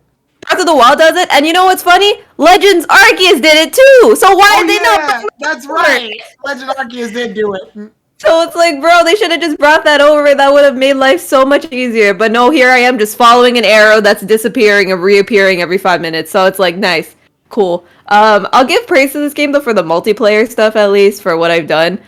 Just like with KG, even with you Tyrone too, we were making sandwiches. That was very very fun. Oh my God. We need to do a sandwich We stream. need I to just make need more to. sandwiches. Yeah. I just need to get good and finish this game. So just give me till the end of the year. I'll get there. I promise.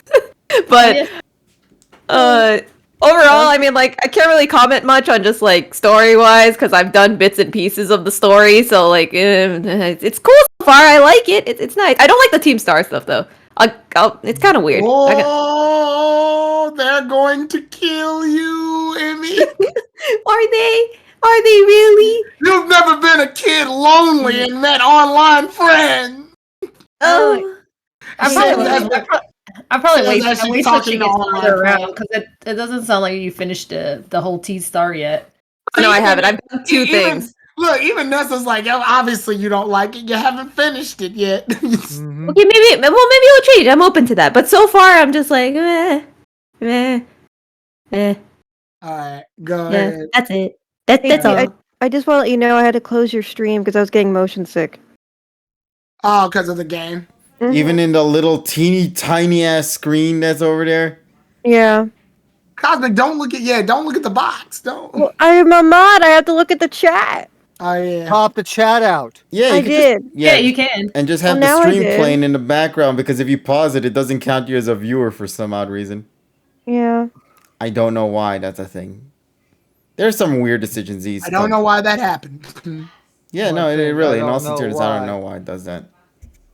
Doesn't even matter how hard you try. Go Nessa. Well, wait. What's the score for Emmy? I didn't finish it yet, so I can't give it a score. Okay, But fair enough. so far, Okay. it's cool. So lit. far, we got a 1. We got an undecided. What the fuck, No, Scarlet? I said it's lit. It's lit. Wait, what's going on? So are we just are we doing without spoilers or with spoilers? With You can do spoilers. spoilers. Emmy doesn't. I don't get care. It's okay. Okay, I wasn't sure because I missed the. Yeah, it was your turn, but you were BRB, so we switched over. Okay. So No, that's fine. that would mean that now it's It rotates back to Nessa's. Nessa. Yeah, Nessa. So, which version of the game did you get? And of course, what's your impression to the game? And wow. I have Violet. Yay, Team Violet, let's go. Yeah, so I have Violet. I think the moment when I saw, I think it was like the more of the Pokemon when they show in the trailer, it kind of was like more. I was like I like the coloring. I like this one way better, and also Violet or slash purple is one of my favorite colors. So it was kind of hard.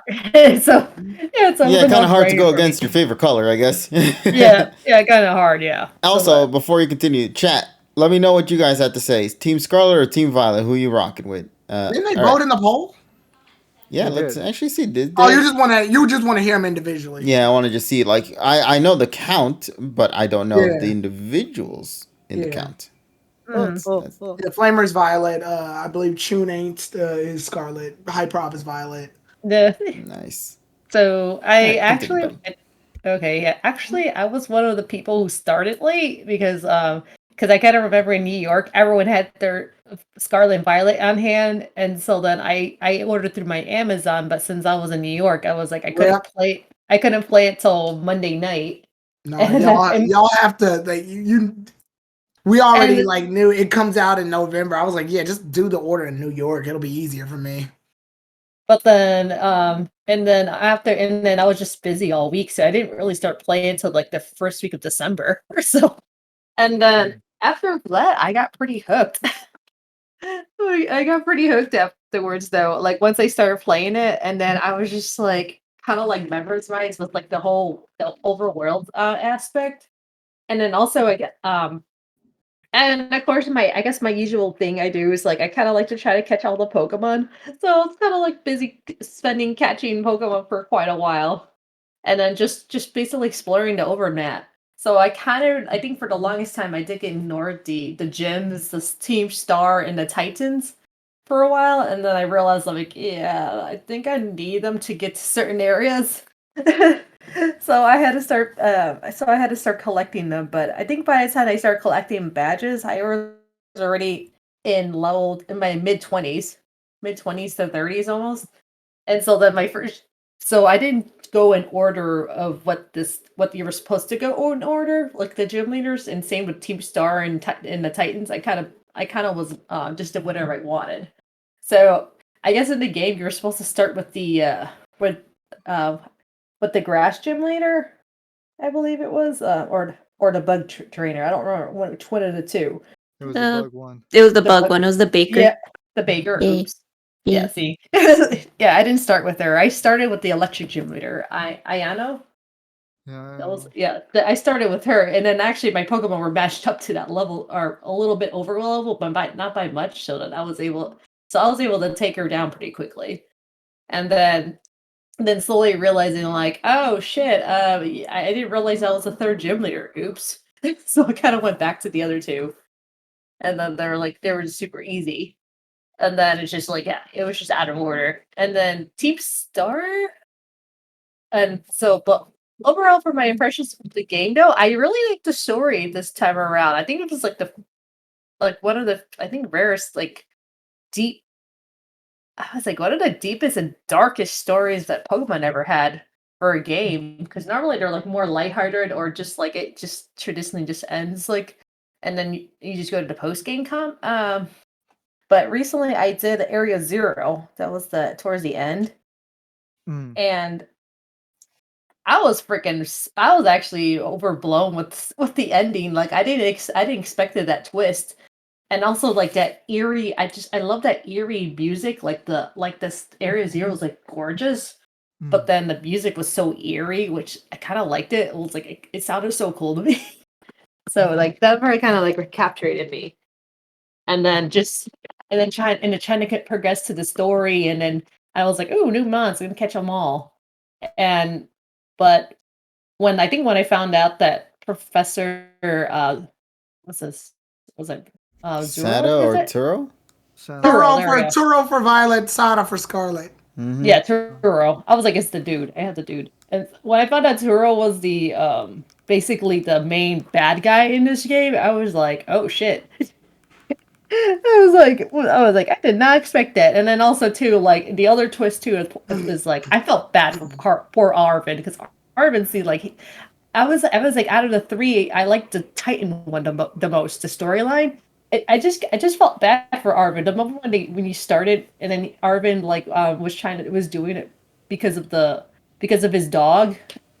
I was just I was like, that really kind of hit the feels for me, because sometimes in the back of my mind I was like, oh, I wish there was something that could have cured whatever my dog had, but unfortunately I had to put her down. So it's it's a story that can touch real lives, The sad part is that Pokemon did that, but Pokemon can only do that really once. They can't copy that style again. So now they have to figure out a new way to get at you.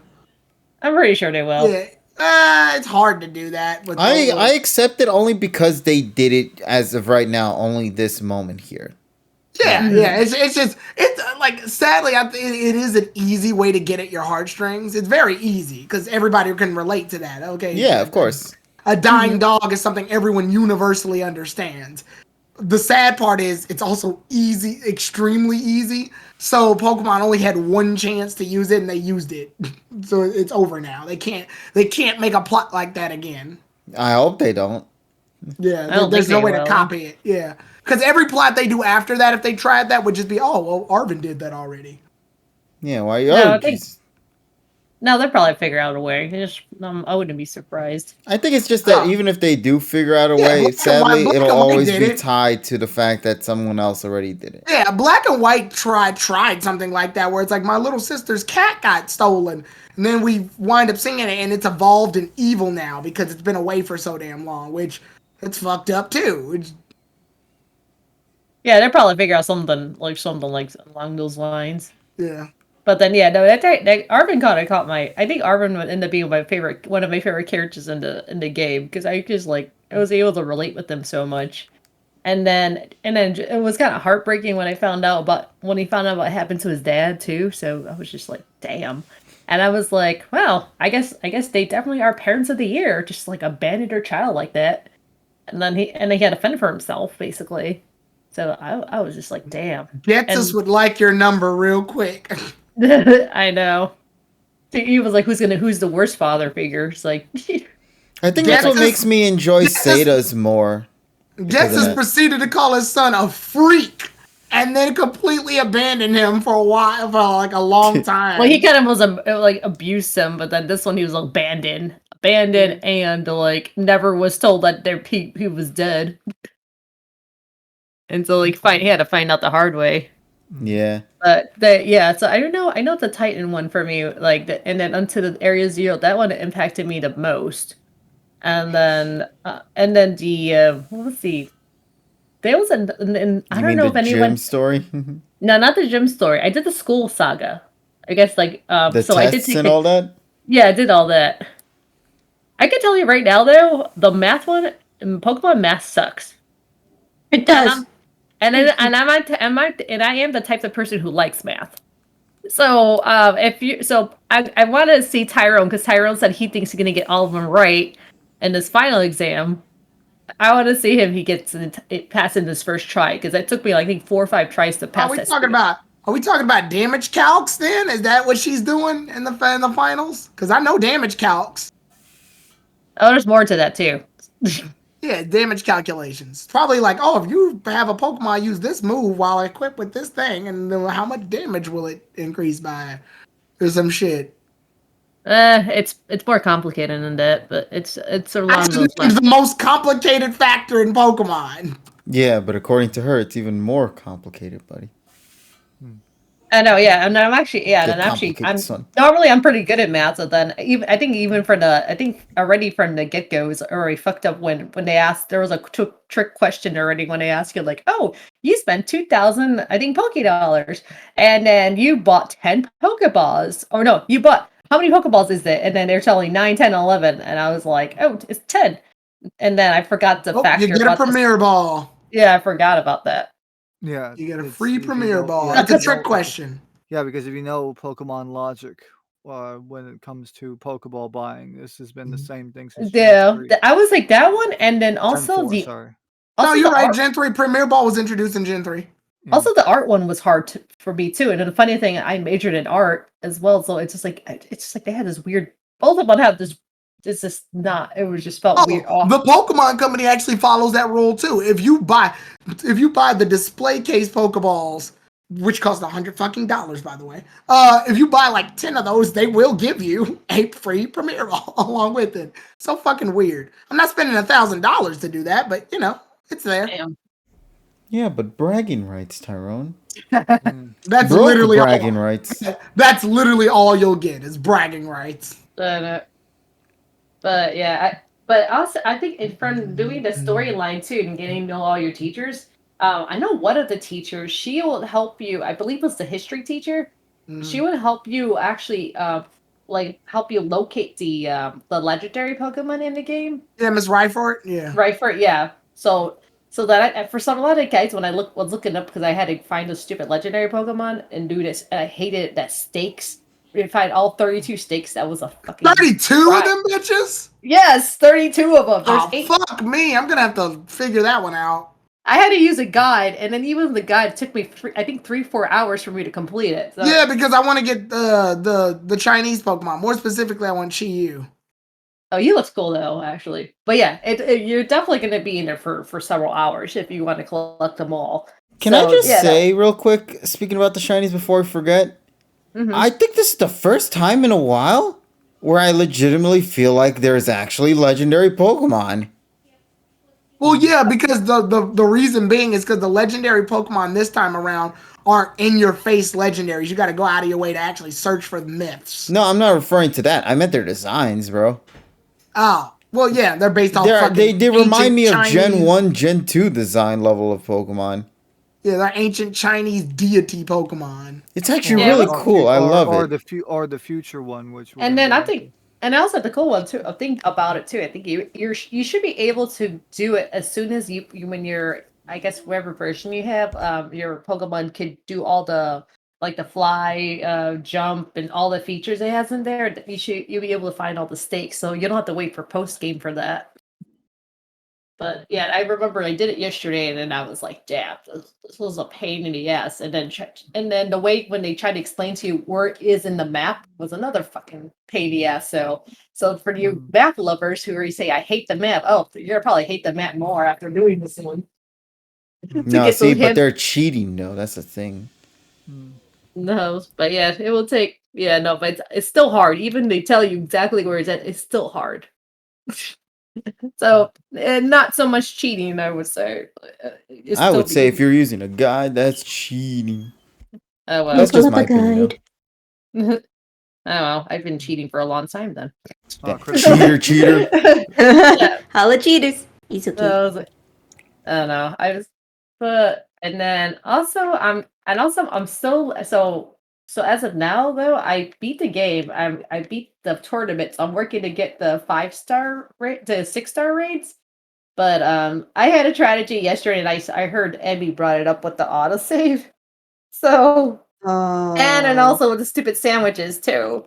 So then KG wanted to make his shiny sandwich yesterday, and then we never did like 4 people making a sandwich. So of course none of us had any idea how to do that. And then the sandwich we were gonna make was how to attract get the level 3 shiny encounter for dragon.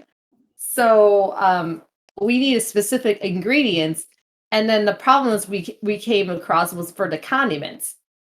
So like whenever you choose like the ketchup, salt, or the herba mystica, you're supposed to choose like the condiments because they right away when you make the sandwich, the condiments go on there right away.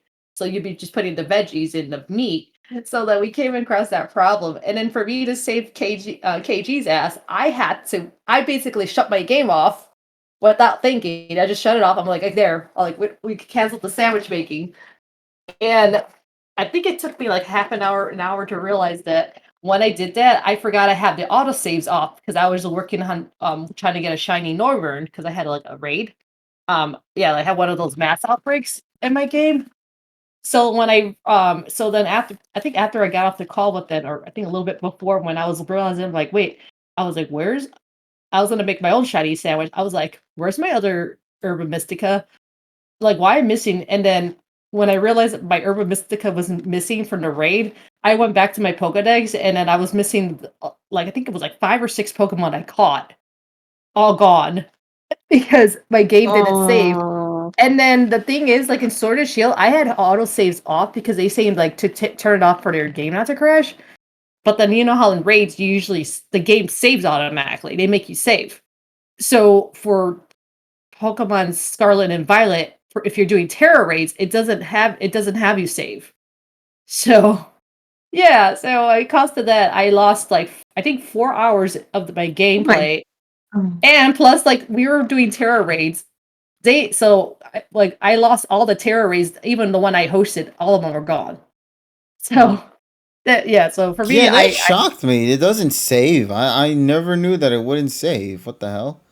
Because like you said, it saved before. That's the thing. Yeah, so I lost 4 hours of game contact, and then sadly I couldn't get the shiny Noivern. But speaking of which, I have Noibert today as a outbreak, so I might. But I need to get another Herba Mystica because I only have one. So it's like, so yeah. But for this game, if you decide to do the shiny huts, definitely save because a lot of the guys I read, they're telling you to turn off the autosaves in order to do them. So yeah. Why? Why? I guess it messes up with the shiny encounters. I guess if you keep the autosave on. The autosaves messes with the shiny encounters. Almost every guide I went into, it keeps saying turn off autosaves. What? So yeah. Good thing I don't give a fuck about shiny Pokemon. So yeah, I wouldn't risk that. So how did I find 2 shinies in the same day then? So casually. Yeah, lucky. Because I think also what people would do though, I think the reason they turn off the autosaves is because like in case your shiny hut doesn't go well, you don't waste the Herba Mysticas. Oh, wow. Okay, so it's not because they're saying there's a technical issue. It's more so like, yo, we just don't want to waste our herbs. Yeah, because they're kind of hard to come across. So unless you're one of those people who has like farms and tons of them. Yeah, because of the 5-star rates and all that. Yeah, or 6 stars. Yeah, so. Yeah. But yeah, so that's the reason. It's just it's the Herba Mystica. So in case like you don't encounter one, then you could just go back. You could go back where you started from and start over. So that's the main thing. Okay. But sorry, I spoke too much. No, it's all good. It's all good. So what would you give us a score, though? I'll give it a 9 out of 10. Nice. All right, then. Well, there's our first positive score of the game so far. Let's see if things will go upwards or downwards. Huh? No, I was like, Nessa described like some very fucked up moments and she still gave it a 9 out of 10. I was like, cool. I mean, yeah, fucked up moments are not necessarily the game's fault per se. It's not. Even though. No, I didn't. Yeah, I didn't know. Like, so that was like my fault. It's not the game's fault. Yeah. Sometimes it lands on the player themselves and not necessarily the game. But well, moving alongside that, I do hope you get your Pokemon though, buddy. Thank you, Navy Sweet Coon. Oh, thank you. Thank you, buddy. We stand in support. So let's move on to the next topic, and maybe not next topic. I apologize. Next person. This one gonna be for our buddy TSS. TSS, will you be joining the side of positivity, or you will be taking things in a different approach? Okay, let's see what's gonna happen. Okay, so the game I bought was Pokemon Violet, and thank you once again to JNL for getting the game broken street date, even though I didn't play it until until after the date anyway, because I was so fucking busy with Anime NYC stuff. So this game, first of all, I think the reason why people have like kind of a hatred of math is because they were probably, stuck in the Common Core logic, which was the bane of everybody's existence in the United States for about maybe a period of about a decade. Thankfully, though, I went to school before this stupid freaking Common Core math was ever fucking infected, so I kind of gotten away from that. So I have no complaints there. The whole school concept was pretty cool, having to do all the classes because you were able to get EXP candies, and those definitely did help when getting my story team up to snuff. I do say that unlike what Emmy said, I'd say that the items respawning actually was a great idea because that means I didn't have to waste money trying to grind money in the Pokemart to try to buy items like freaking you just find fucking revives and hyper potions and max potions and even random like ultra balls and shit. I like that. I like that fact. I like the fact that the scavenger hunting, because then it allows you to focus on getting through the game rather than having to freaking go to a Pokemart and wasting your money on balls and items and things. I think if you are the person that likes to go out of your way to find things, the whole scavenger hunt thing, that is a great asset to have, and I really like that. Also, the game makes it a lot easier to grind because of the let's go mode. I was able to get everybody up, like I was able to gain like many levels in about maybe 30 or 45 minutes to get myself ready for one of the gyms. Because there is a level discrepancy between, I believe, the sixth and the seventh gym, where it just goes from like 40 to 55, and you need to have the ability to grind.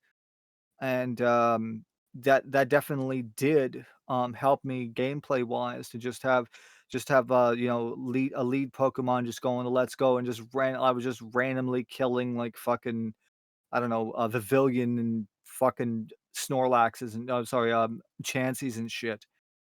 And but I will say this, I didn't have too many game breaking glitches. I mean, I saw some graphical glitches here, like the camera going through the floor, or Miraidon getting fucking stuck over a fence. But thankfully, though, it has kind of a safety measure where if if your ride Pokemon is vertical for about maybe more than 3 or 4 seconds, it will reset, which is good, which is a good fail safe because it's better than just having fucking the game soft lock. I haven't really gotten to any problems with in terms of like the performance issues. So yeah, the frame rate does dip to shit. And let me just say this right now, as I mentioned on my first live stream of Violet, I hate the fucking walking animation downstairs of the NPCs. That is just so jarring. Fucking 3 FPS. Especially at the school, I just don't like that. Oh, who the fuck decided that that shit looked good? It doesn't. Um, but what I do really like though is the fact that you are free. And I'll also mention about the map. Yes, it is a slight annoyance, especially since I didn't know how to do the true north thing. But then again, though, I played fucking Tales of Vesperia, and that shit, you have to fucking manually rotate yourself to get to the fucking map. So I mean, it's not really a detriment.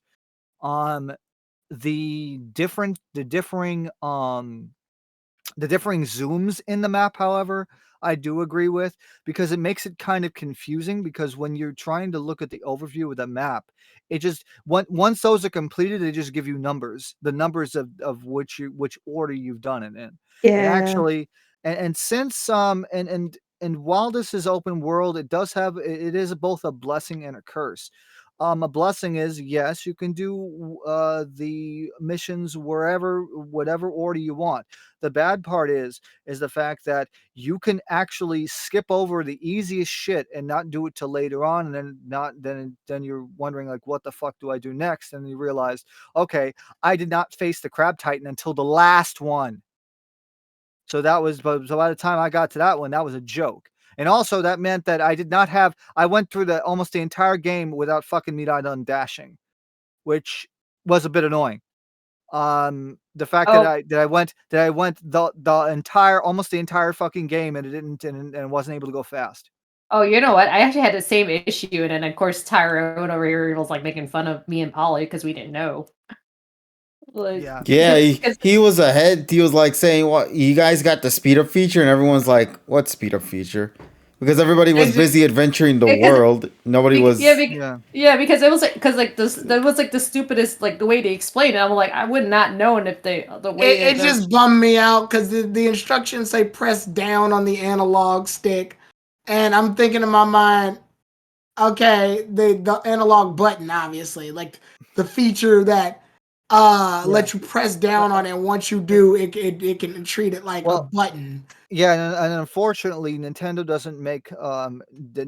not call the analog button presses L3 and R3 like they do in other PlayStation or Xbox. They do not make a, well, actually no, Xbox doesn't even label it L3 R3. It's just the PlayStation. That's PlayStation nomenclature. But other than that, I will say that it was a really unique experience to have 3 different concurrent stories. I like the Team Star stuff. I think the Rever Room shit was pretty cool. You know, and also just having the first 3 Pokemon, and you have to defeat 30 Pokemon inside the place, but also having the vending machines to replenish your Pokemon. I thought that was a cool concept. And realistically, all of the backstories, the whole backstory of Team Star was excellent. You know, I all of these stories were just magnificently written, but it wasn't until I'd say Area 0 where you finally, when you finally got to take, to actually know about Nemona's story, or as I like to call her pneumonia. Because the whole thing was like, she at the beginning of the game and throughout the middle of the game and towards the middle of the game, she was very generic. She was like very like cut and dry, like very motivated rival, and there really wasn't any depth to her character. But when you get to the latter part of the game, and especially when you complete everything and go to Area 0, the interactions between everyone made, especially during the Area Zero stuff, everybody came together. Penny, Arvin, and Nimona. All of them interacting together made the whole made up for the shortcomings throughout the game, because having them finally, interact in such a way where you really don't get a lot of the small talk in Pokemon games, and this really excelled in that front. Also, I want to mention about the music. We've already mentioned about how great the Area Zero music was, but I also want to say that Iona's theme is fucking amazing. Like, that is just, that, and also to have the fact that we have an idol in a fucking Pokemon game, and you have somebody fucking super chatting in the middle of a fucking live stream battle or whatever the fuck. That was great for me on certain levels. But overall, and also the fact that every single area of the region has its own take on the theme. You had like a Wild West version. You have like a like more like rock oriented, more some like, it was like differing styles of the overworld music, and the wild battle music. And to have the smooth transition between the overworld music and the wild battle music in each of the areas, that makes it absolutely fantastic. um I really say that the music mixing in this game is top notch. It's the best that they've ever done. And they make it so seamless. Now, like I said, though, with its graphical shortcomings and performance issues, by the time that the end, probably by the middle of next year, we're going to get at least at least maybe the major bugs completely fixed. Probably not the performance bugs, well, the performance in the terms of the frame rate, but at least we're going to get maybe a lot of the graphical glitches out of the way. But I want to say that the professor story, especially at the end, and especially the final battle with the AI, that music is like some of the best music that Pokemon has ever produced. Like, I would listen to that fucking music all day, like that battle theme, and also the way that they set the whole thing up. And the whole concept of having all the Pokeballs locked to one trainer ID, that was fucking awesome. And then it's like you find out, oh yeah, Kodaidon, Midaidon is the only one that matches the ID, so you have to battle with it.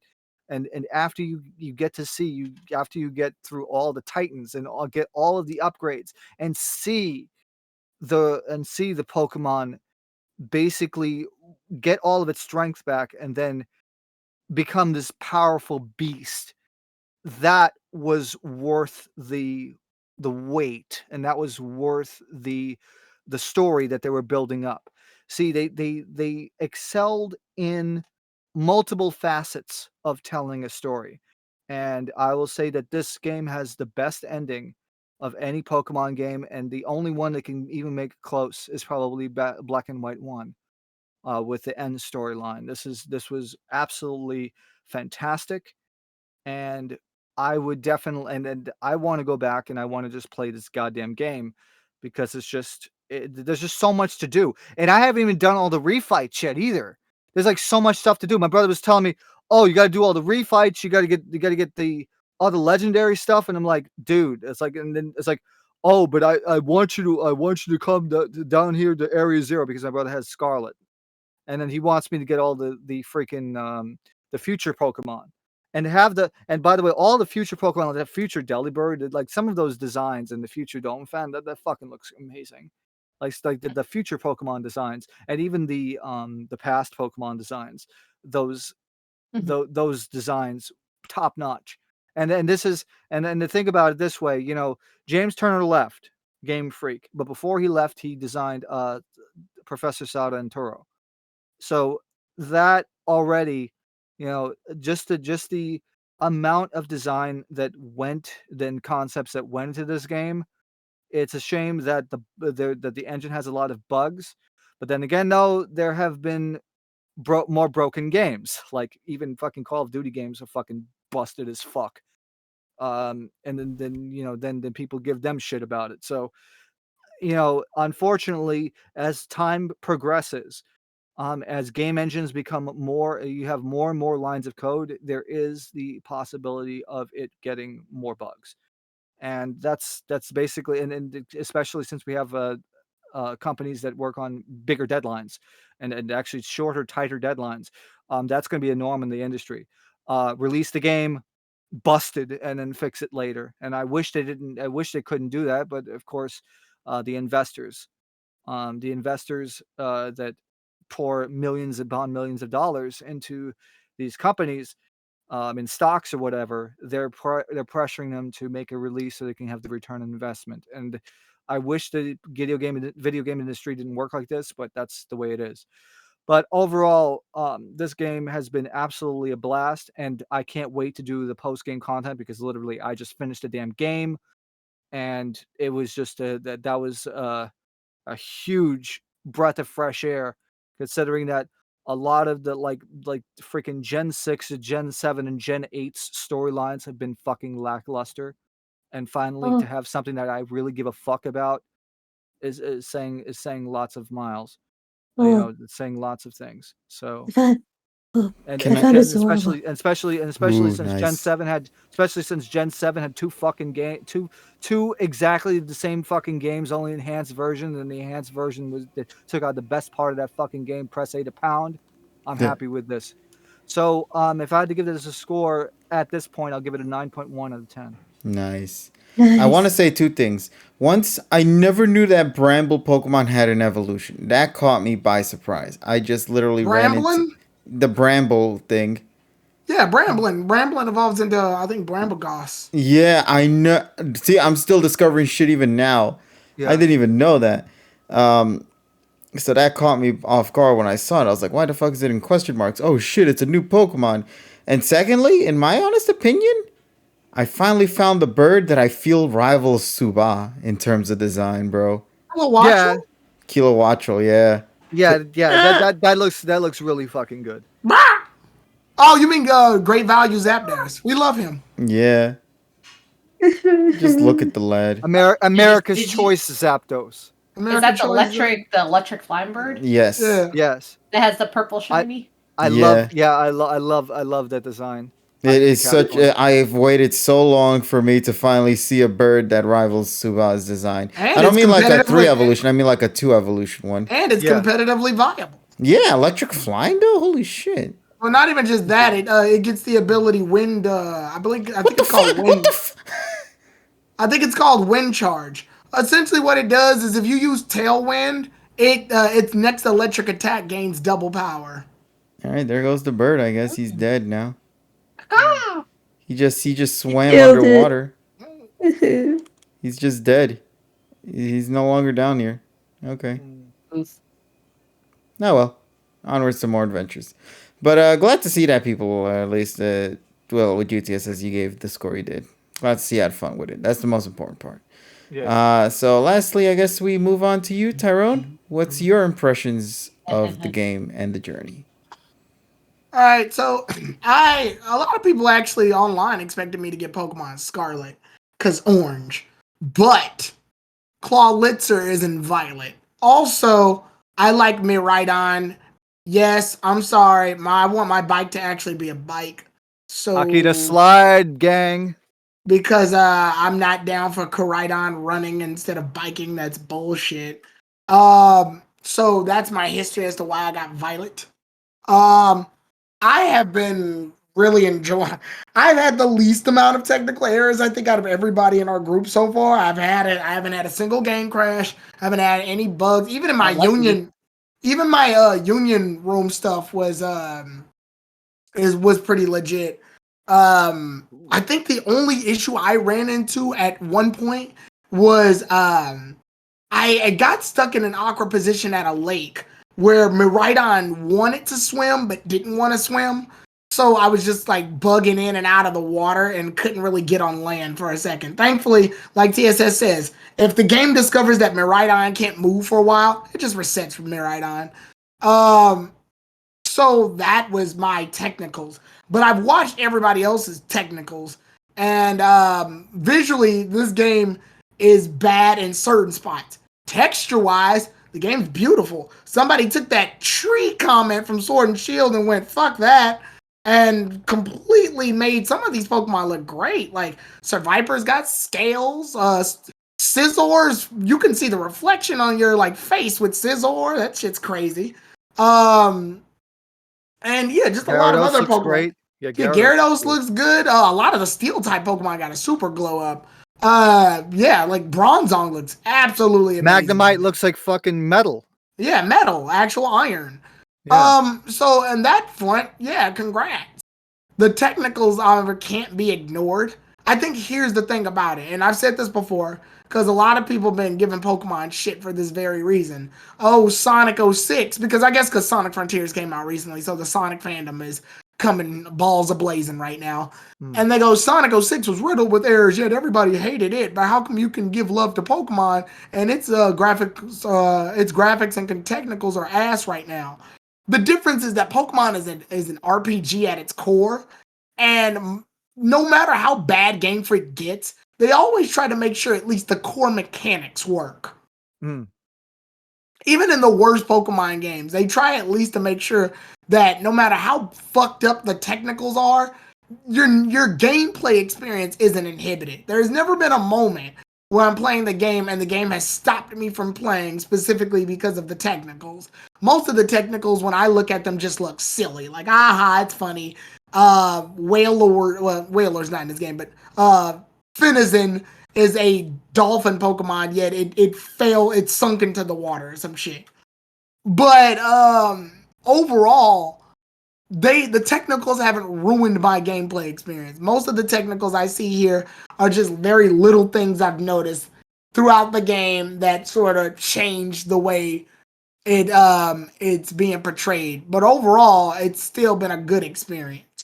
So I'll give it that, but I can't ignore them. I can't ignore the technicals. They still exist, and they're still a pressing matter. I think the biggest issue that I see here is, like TSS said, Pokemon has unfortunately been a victim of time crunch. And I want to say it's been a victim of time crunch ever since it left the sprite era. Yeah.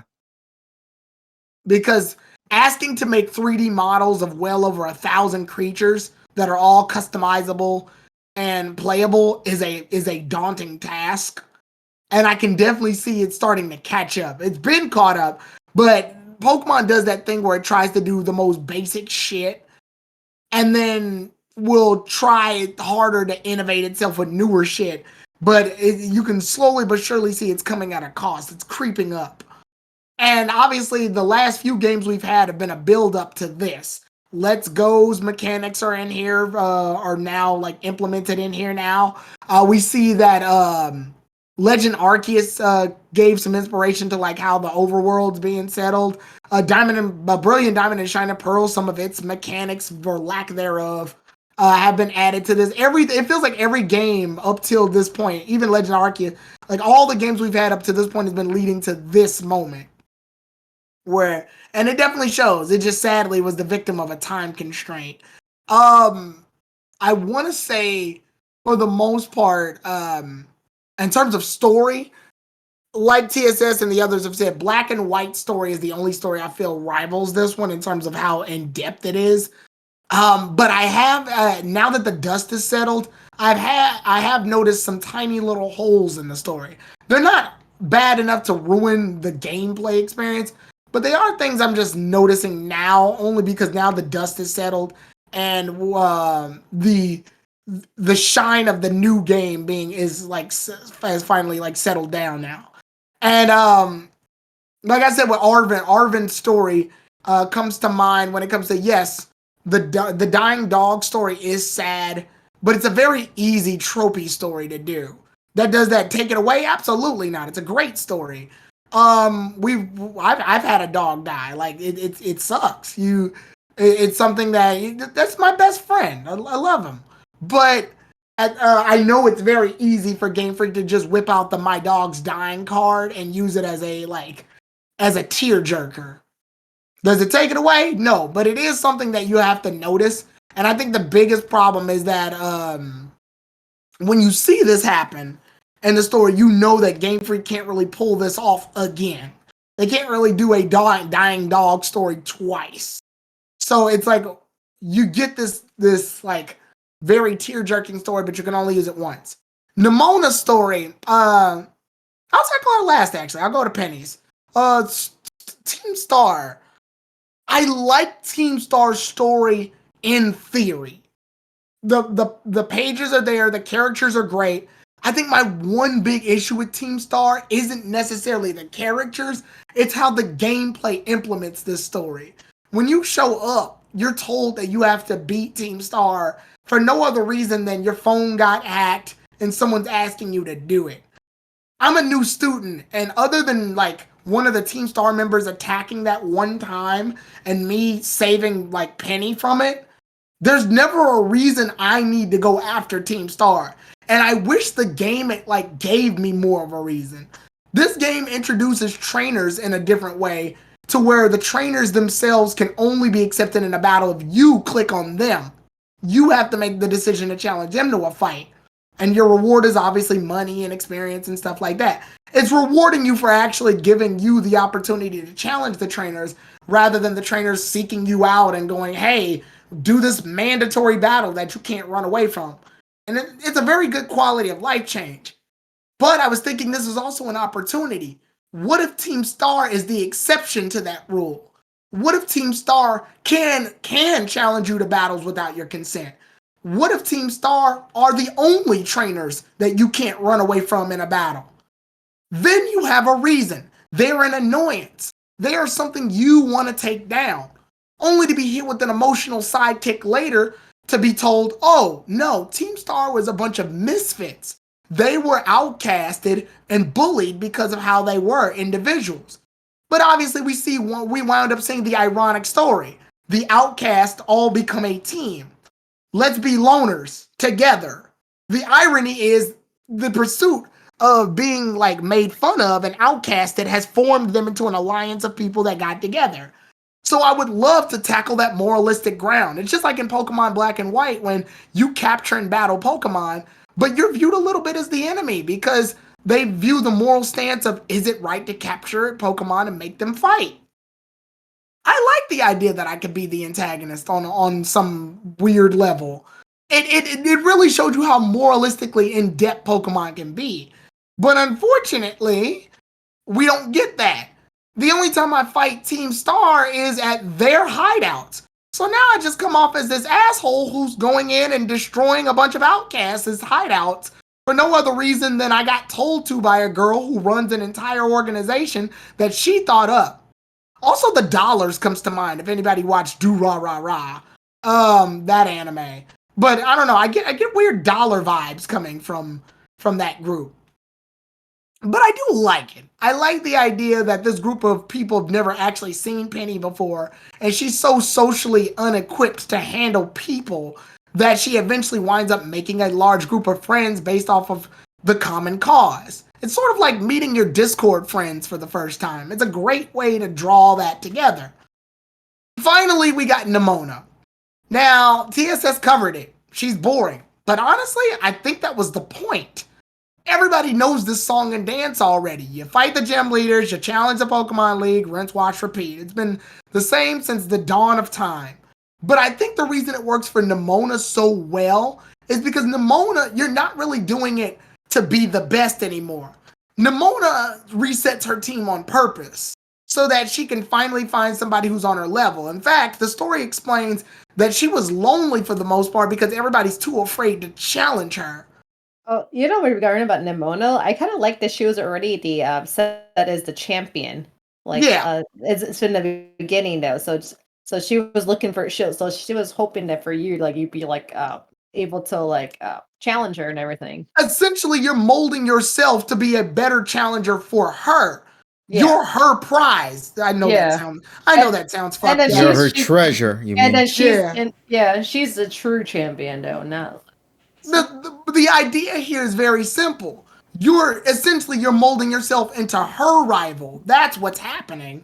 So I like the idea that it's flipped on its head. Normally, your rivals are just someone who's always ahead of you. Normally, your rivals are either someone who's ahead of you or behind you. Recently, they've been behind you. But then this situation, your rival's already ahead of you, but has reset herself behind you for the sake of catching up so that you can be a challenge for her. Mm-hmm. And I like that idea. Essentially, you're not doing it for you. You're doing it for her. Because you're a friend, and that's what she wants. Everybody else winds up being afraid of fighting her because she's too powerful. So in this situation, it gets flipped. Now you're becoming someone worthy of challenging her. Essentially, she's the meme. Our battleship will be legendary. So it's a good way to use her character. And then finally we get Area 0, and I love the dialogue between them. My problem, it's too quick. Like, the text happens so fast, you have to stand perfectly still and just read it. That's the only way you're going to be able to read that banter between each of the characters. Because they've got some really good dialogue. In fact, Penny gets a little snippety in most of them. Like, I think one of them, Nimona goes, "Wow, Penny, you sure are talented for figuring out what we have to do." And Penny goes, "I guess my talent is common sense." like, I love that. I love that Penny's gotten a little... Now that she's come out of her shell, she's a little sharp-edged now. I like that. She's got claws. She's not wrong either. Yeah, so she's great. The problem is, again, you really have to not be like walking, which means you got to put your gameplay to a halt in order to understand. I kind of wish these were exchanges that were just casual cutscenes, but obviously that would take its own level of time too. In a game, even the game is telling you, okay, it's time to wrap it up. like you're at the end now. Go ahead and hurry it up. The Galay just jumped off the fucking cliff. That, right? He jumped right Oh my god. But going into overall, like when it comes to dealing with the story, Pokemon does a really good job giving you a good story, especially with the AI parents. That's something on a very dark scale, and Area 0 itself is full of just a creepy vibe to it. I haven't gotten this creepy of a vibe since the Aether Foundation and Sun and Moon. But then I think the problem here at the finale, I'm sorry, and I know Terrell countered this, but I gotta say it. Arven gets a bad deal, and the story just sort of like goes, well about it. Like, he very much gets a very sloppy hand here. He doesn't really get time to process any of it. Yeah, my parents are really dead. And Clavel's like, "I'm sorry that happened." Oh, well, okay, we're going to have a nice Pokemon tournament after this, though. Like, Arven doesn't really get much to do afterwards, either. He never gets to run, like, a restaurant in memory of his parents. He never gets to, like, find this like ultra Herba Mystica that's found in like myth that you gotta help him find. He never gets to like get closure with it.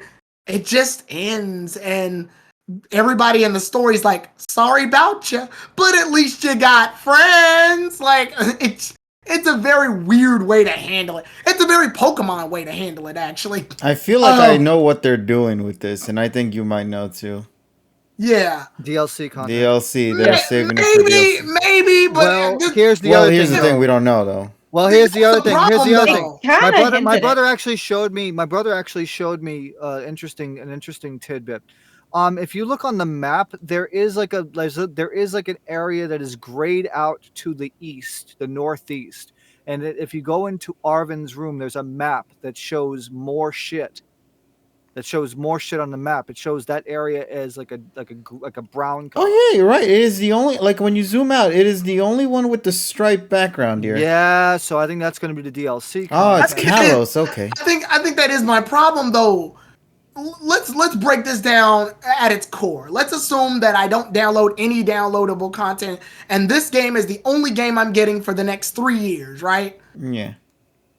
I don't want that to be the case of, oh, the only way you can unlock the rest of this lore is through that.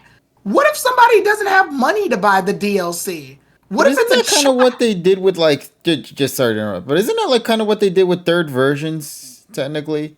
Yes. Yeah, but at least with those, and you pay full price. $40. Yeah, at least with those. Yeah, but at least with those were another game, and they told the whole game plus extra stuff. But then you had to buy the whole fucking game. Here in this situation, like you're buying essentially the rest of the game. Think about it from a child's perspective for a second. You got to think of a kid, not us as adults who can buy games at a hand's wave. I'm talking about a child. Then again, a child can also spend $500 on fucking on fucking games on an iPad. So that's a few exceptions. I'm talking about few exceptions that happens more often than you think, man. No, I'm talking about a child with no physical income, no way to really. Mommy's this is literally. Again, that doesn't really cut it. And again, kids aren't as technical savvy as we are. Like, I Tyrell, disagree maybe with that statement would work a little bit back then. Nowadays, not now. Nowadays, technology has really become a part of their life. That was the case. That was the case probably 25 years ago, but not today. I'm sorry. I'm just saying, like, to rely on DLC for a child, like, as a kid. Let me view when I was a kid. When I was a kid, and I looked around the store, if you told me Pokemon Emerald came out right after Ruby and Sapphire, the only way I would really know that is through via A commercial, or B, I walk in the store and I fucking see the damn game. There was no leaks. There was no motherfucking, like, shit that was coming in from online. There was no word from other people. It was literally just my brother knew some guy who knew this guy who knew this guy from Nintendo situation.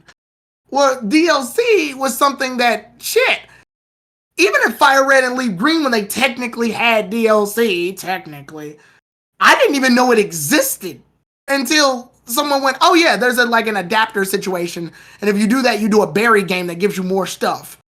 But I didn't know that, so I just went the whole time not doing it. Like, it just didn't happen. Or, like, the whole Arceus situation with Toys R Us.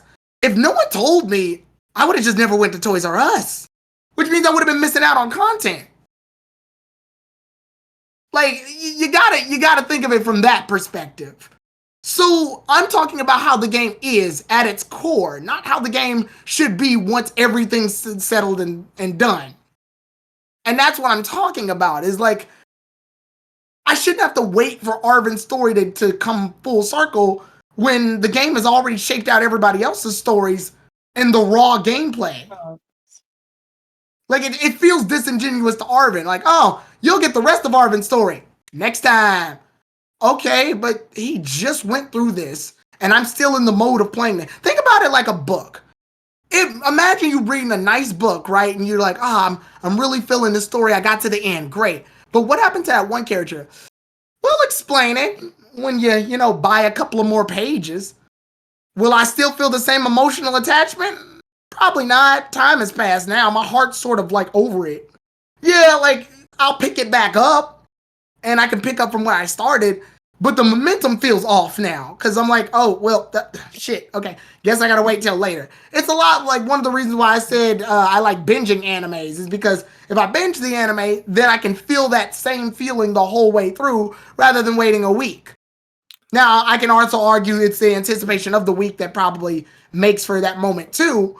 But in this situation, it feels like the story is going to be disjointed for no other way than, we'll get to that Arven thing. Just give us a couple of, give us a year. The thing though is you also have to remember that there's so much to do in this game that the Arven subplot can be done like afterwards, because you have so much to do post credits that there is still a whole bunch of a game to fucking play. It's not like fucking Gen 6 where there was no fucking extra part of the game after post.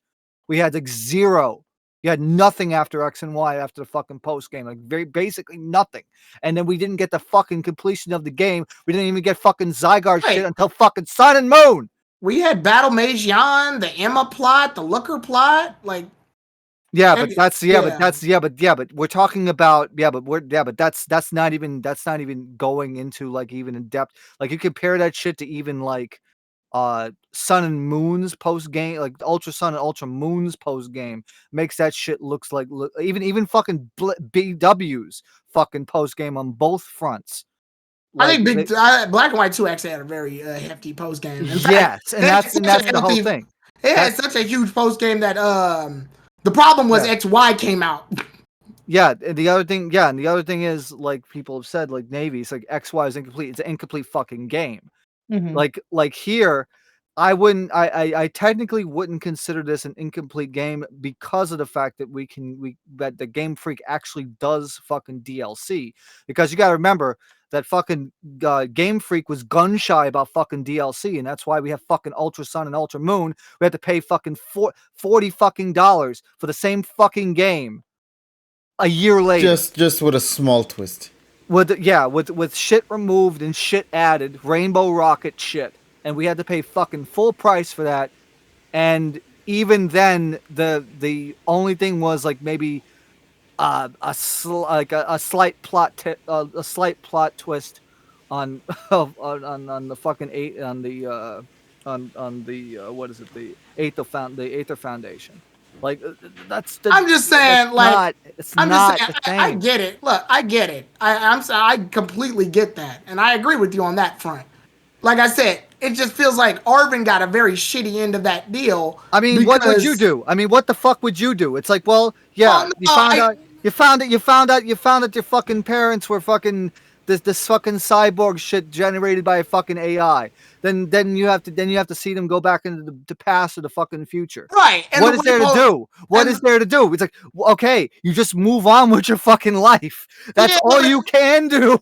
You can't tell depressed people to move on with their lives. What the fuck? Like, I'm saying, like, Pokemon handled it in a very Pokemon way where they get really dark and then they go, oh, whoa, shit, whoa, too dark. And then they just sort of reeled it back. It's the thing is, though, like, just to counter that. It's a Pokemon move. I see what they did. They do this all the time. Yeah, the thing is, though, just to clarify real quick, in my opinion, as much as I kind of get, oh my god, these dolphins are on land. What the fuck? As much as I approve of that idea, the big issue I have is just that it would feel unnatural. Does that make sense? Like, you remember it'd be like so quick, like, oh, my parents are dead. Okay, suddenly next cutscene. Okay, I know what I'm gonna do now. But like, I think they should have just what I feel would have fixed this approach would have been more so, I'm gonna go do something and keep it like super vague. To then you'll get the answer to what he was going to do in the next DLC. Yeah, but like I said, I'm saying I'm judging the game on what we got right now, not on what it's supposed to be in the future. No, I kind of like it though that they kept it open only for the fact that naturally they didn't really even keep it open. I really wish I could just bring up Tamashi's half of this discussion and just like edit it into my half. But because she kind of does it better than I do. Oh, she explained the negatives on that part. Her and I are actually on the same page when it comes to Arvin. Like Game Freak does this a lot where it gets heavy and then reels back. And like you said, if that's what DLC is for, that's great. But I'm judging the game on what it is, not on what it's supposed to be. And like the issue I have here is that sounds great in theory. It just feels like as of right now, it just feels like this man sort of has to deal with this whole my parents were really dead the whole time thing and were AIs that didn't even have the decency to explain this shit to me. And he's got to deal with all of that. But then right after, you fight him in the damn Ace tournament and shit. And I'm like, how you feeling, buddy? No, okay, game's not going to tackle it. So I guess I'm not giving a shit. I don't have to give a shit until, what, a year from now? All right. And then by that time, the story comes back. I'm like, oh, fuck, that was right. That was a year ago, wasn't it? Keep it going while the momentum's hot is what I'm saying. Strike while the iron's hot, not a year later after the story's cooled down. But at this point, there's nothing we can do about it. It's DLC's problem now. And that's not, like I said, it's not a terrible thing. I mean, it's just something that's noticeable. I want to point out the story's good. To be fair, this is par for the course for the video game industry because you think about all the freaking things. You think about all games, AAA games. You have to get a fucking season pass to get extra content to explain more things, and that's unfortunately the way that the fucking video game industry has worked for the last. I mean, and that falls into a bigger problem that goes into most games. But like, as of right now, that's the only thing I have going for Pokemon is like, and Pokemon's been doing this a lot where they get into really deep, juicy lore only to reel back. Oras is a prime example of that shit. Oras, actually, it's the start of it is in X and Y, where X and Y will give us this great like whole AZ story and this mystery behind all of this, and like, ooh, what's up with the floette and the weapon, and we're not gonna tackle that. Well, why the fuck not? I want to know. And then Sun and Moon did it. It was like, ooh, we got ultra secrets where there's these fallers. How many fallers are there? Just Annabelle and you. Oh, well, fuck me. Whatever. And then, just Annabelle and Looker. And then Oros tackles it where they do this whole, like, there's different dimensions and there's all of this. Oh, so how are we going to get to interact with, like, the sprite dimension with gens 1 through 3? We're not gonna. Oh, well, fuck me. Fuck me. Like, Pokemon's been doing that shit a lot. So when I see it now, I'm just like, here we go. Pokemon doing Pokemon shit again when it comes to the story. Again, the story's good. This is probably the best story we've had since Black and White.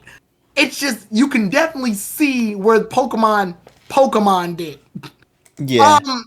And then moving forward to the gameplay aspects, a lot of quality of life changes that I love about this game. I really do. My only wish is when it comes to a lot of these was I wish there was a way to help out with that whole level scaling thing, because the game does give you the freedom to do whatever you want. Technically. It's an open world. You can do literally any order until you realize there's an actual order you're supposed to do shit. I don't know how many people have gone online and go, well, I fucked that order up, because the game is promoting this do whatever you want lifestyle. But there's a level scale factor. There's a leveling issue.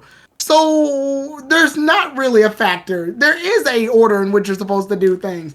The game just doesn't want to talk about it, because the problem is they don't want to tackle that shit. They said do whatever you want. I think it's more. But you'll be overpowered if you do it. I think it's more the fact that we have three different stories to go through, and you could do any of the stories in any order. I think that's probably what. Until you look at the chart guide and go, oh fuck, there is an order. Yeah, but of course, people that speedrun the game doesn't give a fuck. So I mean, yeah, for me, I knew the order, and I said, screw it, I'm going backwards, and backwards I did. Yeah, I technically didn't know the order until after I had already beaten like 2 gym leaders. Then I went back, and at that point, I'm like, I'm not even going to follow the order anymore. I'm just going to go to what's nearby and meet each objective. The issue, though, is if you're playing the game and you want a challenging experience, sadly, unless you do that gym leader order correctly, you're not getting it. Well, and also to be honest, you also need to get the Titan upgrades for your ride Pokemon, otherwise you can't get to those areas. Right. I mean, and they didn't level scale them either, sadly enough. Like everything is expected to be faced at a certain level. So the game lies to you about this illusion of you can do whatever you want, because there technically is a level that you're supposed to do them. Again, my solution was simple. Just make level scaling and scale it to the highest level your Pokemon's at, or make every level Pokemon at 50 when you do the challenges. That way, you can just go ahead and tackle the issues the way that you still have a challenge, so you don't breeze through the bitch, and you're still able to experience the story in its fullest. I just think that also falls in the issue you had before, well, somewhat, about the whole children thing, because that would be a little too... Yeah, but then you run into the reverse problem where a child winds up fighting Grusha as their first gym leader and get body rocked. Yeah, well, yeah, but I mean, to be fair, that's also part of the exploration factor. That's what it is. You know, life kicks you in your ass, and you get up and you try again. Well, then it's unfortunately both sides. Scaling. Yeah, I guess there's no right avenue technically. No. Except for, like I said, that level scaling makes your Pokemon the same level as the Pokemon you have. Yeah, no, that's the only solution. But I'm saying, like, for the other ones we brought up, well, I mean, Xenoblade doesn't have that. It doesn't have that luxury. Or the game goes, how many badges do you have? And it looks and goes, I see you have 4 badges. So the Pokemon will be at this level. Like, that way there's at least a cap-off point. Yeah, but I would not trust them with any. I wouldn't trust Game Freak with any logic, considering that they've fucked up the logic since Generation 1 and the game code. So I don't give them. I do not have the. Yeah, but come on, like I'm not gonna sit up here and act like they haven't worked on themselves since Gen 1. If that were the case, we'd still have Gen 1 problems, and we don't. Yeah, but that requires Game Freak to actually write competent code, which apparently they don't. Right, You know, but you can even argue from, let's say, the transition from Gen 1 to Gen 2, there was massive technical upgrades. It didn't do the same shit where focus energy reset your fucking thing back to 1 or some shit. It didn't do the thing where, like, certain attacks didn't work. It didn't do, like, it upgraded from there. And then from Gen 2 to Gen 3, they polished a lot of shit up. But let's not sit up here and act like it's the same damn game since from RIP. It's not. It's made loads of technical advancements since then. Yeah, but the thing is, though, we're talking about different game engines, and every time there is always a problem. Then, and unfortunately, since it wasn't until fucking X and Y where Game Freak actually attempted to fucking patch the game while it was out. So that's the thing. However, though, they had more time. The only thing is, though, they had more time to polish the game at that point, instead of it becoming the shit that it became after X and Y. Actually after BW, where they had to release the game every fucking year, and they had like a time crunch. So that's the thing. It's like the early games were more polished in the sense of they had more development time. I mean, fuck, you consider that Gen 1 had a 5-year development time. Gen 2 had a actually technically 4-year development time, because if they started in actually 3-year, because you're talking about 97 was the first demo for that. So 97 to 99. So actually probably 96, they probably started to get that ready. And then you have from between Gen 2 and Gen 3, even though you had Crystal, they were probably working on it for about another, then it became like 3 years, because 99 to 2002. And then Gen 4, which was 2000, that was 2006. So that's 4 years later. And then you had Gen 5, which was in technical standpoint, they actually were doing between Heart Gold, Soul Silver, that came out in 2010, and then you had 2011. So that's when so starting with Heart Gold and Soul Silver, they had to do every year. And remember, that was the time when Game Freak had to produce 2 different ROMs. They had to produce the Japanese ROMs and the Western ROMs. So technically, you still had 2 different developments. It wasn't until X and Y where you had a quote unquote international release, because they probably discovered the wonders of GitHub of versioning, probably like CVS or like Git, where you can actually have all of the developers work on the same fucking thing from around the world and collab, and then they could do all the translation at the same fucking time. And you have to consider that up until Generation 4, you had Nobu Osagara doing the freaking English translations, and then they decided to do it in-house starting with Gen 4. So it's all it's all these different factors, and then the time crunch, and along with the advancements in the collaboration to do the code, where it's shaped Game Freak to what it is now. Is it great? No, because they still are prone to fucking releasing games that are broken, as we've seen since X and Y had the fucking game-breaking bug in Luvio City, and you had Aorus, the same fucking bug, the same fucking save bug, because it used the same fucking engine. And then you had things like fucking Ultra Sun and Sun and Moon really didn't have that much of a problem. At least those games were fine. Oros wasn't real. Oros was the broken game, yeah. But I mean, yeah. And then Sword and Shield wasn't really that broken. I think the DLC was fine too. I mean, and then Legends Arceus is not broken either. And like I said, I don't count BDSP because of the fact that it was Ilka that did it and not Game Freak. So it comes to a fact of game companies are driven by the investors now, and they're and as I mentioned, the time crunch, but it kind of counterbalances itself, like I said, with the versioning systems and the collaboration improvements and the development tool improvements. But still, that doesn't excuse why Game Freak cannot code a fucking protocol, not a series of like value checks to allow for level scaling. Yeah, that's my thing is like Yeah. I think they should have at least like gave it a shot, just considering that this game storyline wise is really promoting that do whatever you want type of mentality. Right. So if that's the case, then let me do what I want without the penalty of having to breeze through the game because I made a mistake and went to a gym that I wasn't supposed to go to. Or don't make gym leaders weak as hell for no other reason than, oh, well, you can do whatever you want, so what's the big deal here? It's like, yeah, the issue with that, though, is if I wander in a place where I'm not supposed to be just to get a specific Pokemon I want, then I'm under level. But if I go to a place that I wasn't supposed to go to and I gain those levels, now I'm over level. Plus, Pokemon all gain experience points at once during capture and battle now. So me wandering into the wrong place makes me unnecessarily stronger than my opponents at this point. Once I go back to the places I'm supposed to go to, I'm essentially, and I don't even get the option to turn it off. So now I'm just way too strong for my competition for no other reason than, whoops, I wandered off to where I wasn't supposed to be.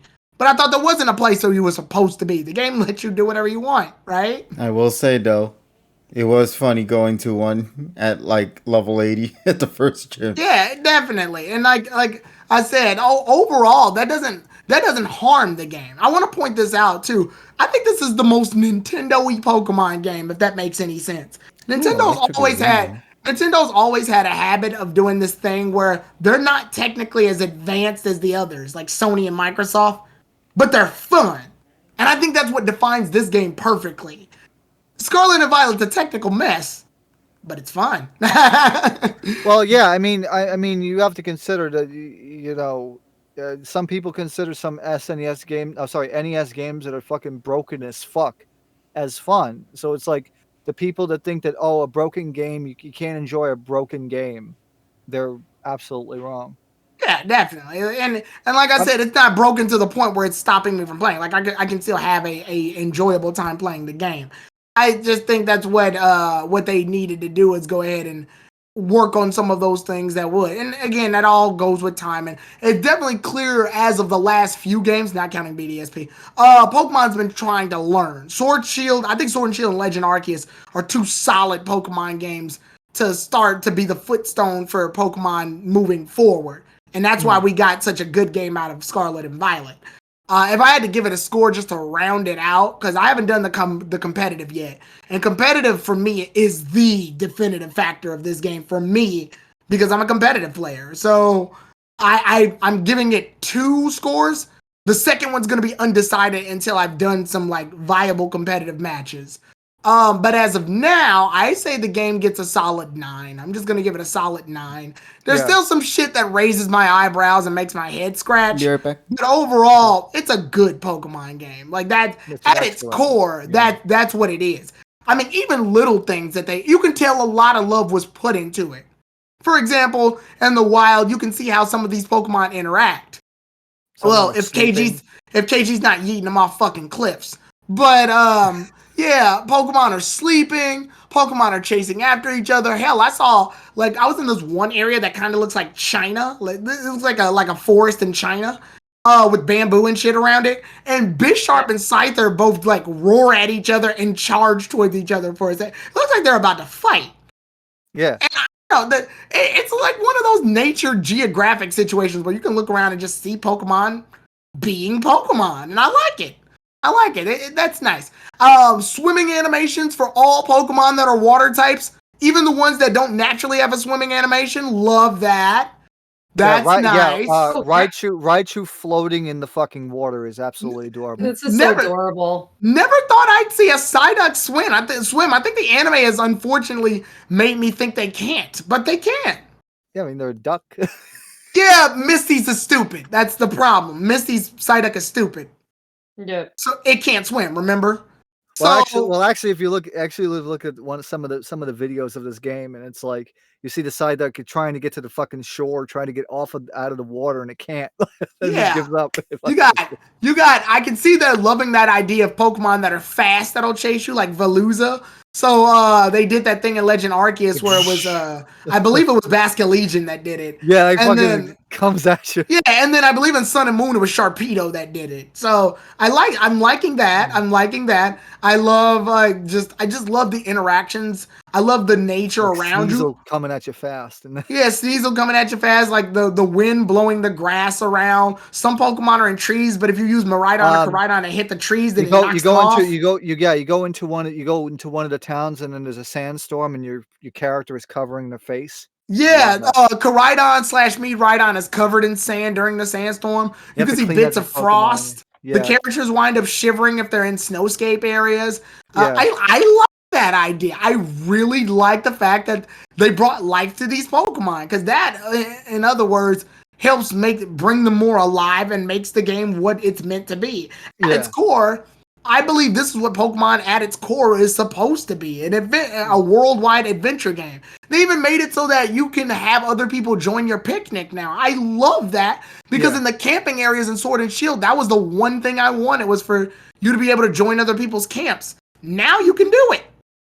Yeah, but the thing is, though, you have to make sure, because in the case of like the World area and Sword and Shield, you have to make sure that you are on the same server as your friend, and you have to find the fucking campsite, because otherwise, the campsite might not even fucking load, depending on what time that you two or what the people did. So. And they followed the chapter from Sword and Shield where there's something for everybody. Like, I'm a competitive battler.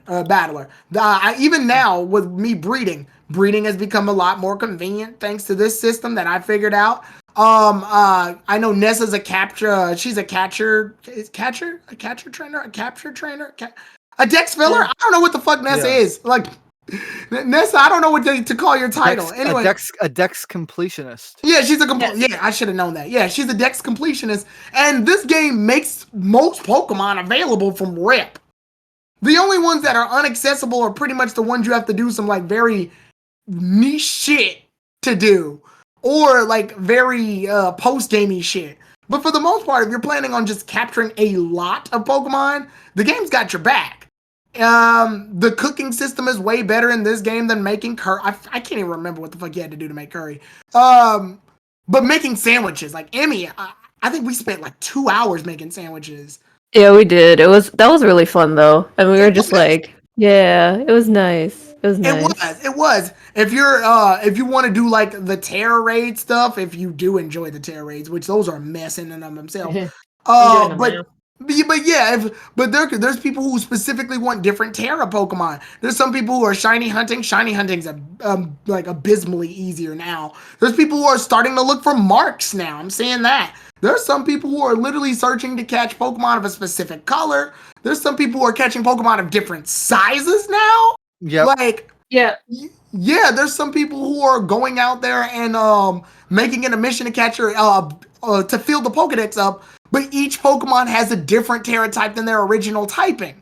There's something for everybody in this game. And honestly, there's even a character affinity thing, like Persona in the schools, where you get to hang out with teachers and gain your affinity, and you get extra bonuses for doing that. Basically, like a confidant system. There's going to school is optional, and you get rewards for that. There's a library where you get to search up lore for certain Pokemon. You get to do the thing where you get to actually go in and build your own TMs based off the material you built. So there's trainers literally killing Pokemon just so that they can get the material for it. Pokemon, in a sense, has finally reached its own in terms of an open RPG, and I love it. I like right now that you mentioned about like the shining hunting. The only thing I kind of like hate though with the shinies though is they took away the shiny effect when when they kind of pop up in the overworld. Because I remember Legends and Arceus, you're able to know the shiny when they did the sound effect. But the only problem is with this one, it doesn't tell you So you have to notice like the visual changes from the Pokemon, And there's that's hard too because and especially if they're small, that is a pain in the ass. You got your Capsikids and your Charchadites, and you also got your Pokemon who have a very Mousy, everything is in name. Mousehold. Oh god, Tandemaus. Yeah. You mean the ones that you can't tell?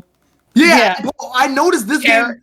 I noticed that I made a comment a while back where I said shiny hunting is very easy for some, but I think Game Freak made a counter for that by making most of the Paldea Pokemon have very little changes to their shinies. And I think they did that as an extra layer of, okay, they're easy, huh? Yeah. Well, not only have we taken the sound away, some of these Pokemon are barely identifiable from their original colored counterparts.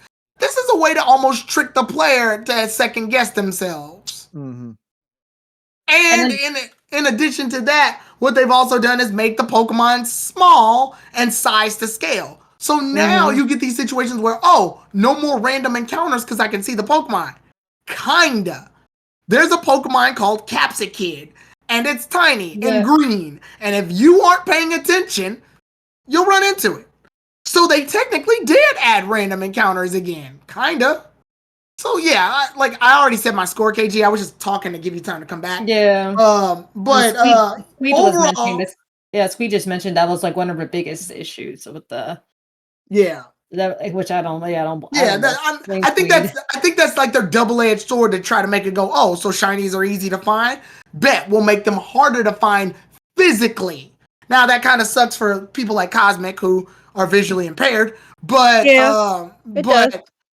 so shiny hunting's harder for them, but at the same time, I think they did that because they made shiny hunting easier as a whole. They made it be less time consuming, but they also made it like a where's Waldo situation. Yeah. I saw one of those videos. I watched YouTuber Austin Plays, and then he was like telling for the people who are shiny hunting, he's like, you can change the TV settings to the color. I was like, oh my goodness. But, wow. It's so you could tell the difference between like the color variations. Yeah. So I was just like, oh my goodness. Overall, if I had to say it, Scarlet and Violet to me are very successful Pokemon games. I don't think anything's gonna take that away. I think I've had a really great time with Scarlet and Violet. Even little things, the soundtrack. God damn, this is. I love that. I love that we have 5 wild battle themes now. That's awesome. I love that each of your main rivals / friends get good battle themes.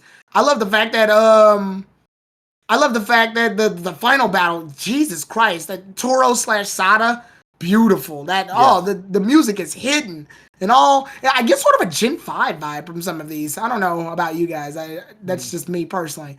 But I like it. I'm overall. There was a lot of love put into this game. I think the technicals are just where the issues rear its ugly head, and I can't ignore them. It's probably one of the reasons I haven't given this game a 10 out of 10 yet. The technicals, man. The technicals and some aspects of the story, but overall, it's still great. So, 9 out of 10. Sorry, mine was so long. I had to talk extra because KG needed to come back. That's fine. I was like, I wanted to ask him a question. I was like, I wonder if you can help me underread it later. Oh, definitely. Okay.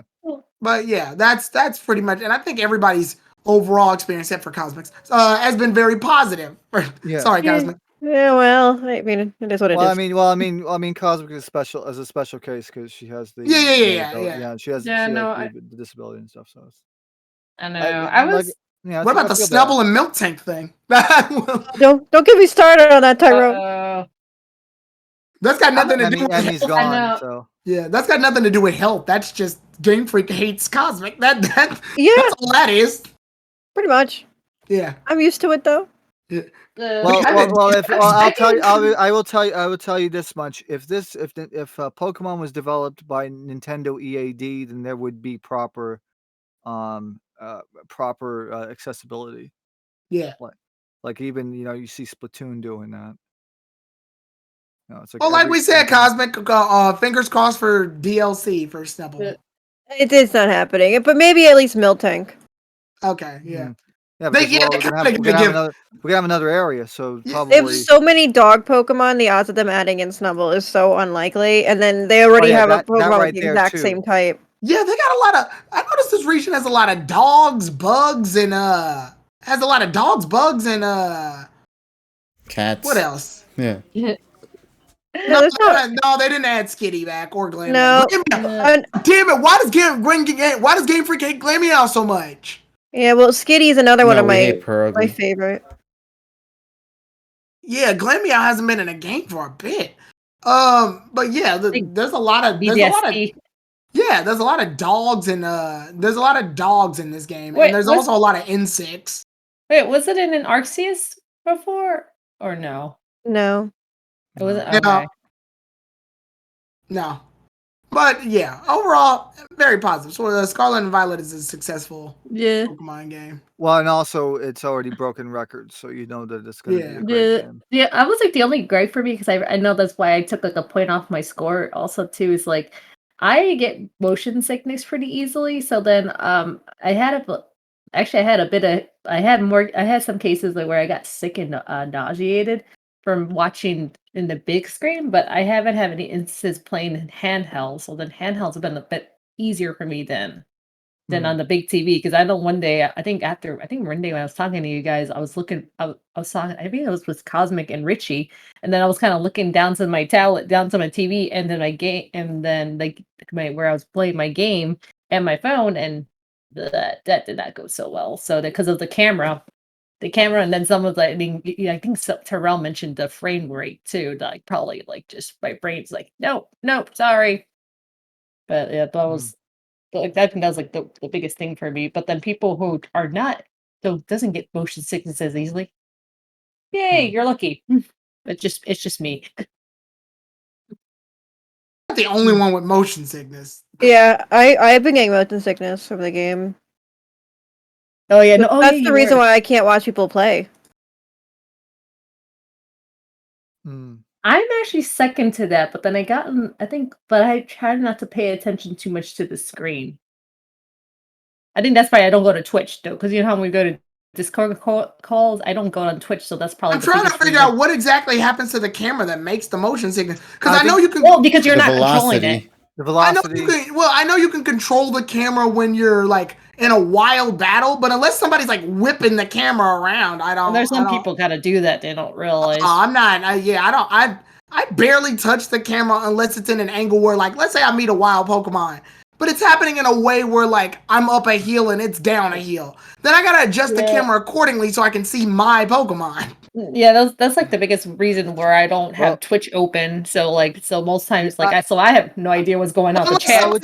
But unless somebody's holding on to that fucking right analog stick like it's dear mercy, then. But I'd say though that if you compare the speed of the camera rotation from even Sword and Shield and Legend Arceus, this runs probably about twice as fast.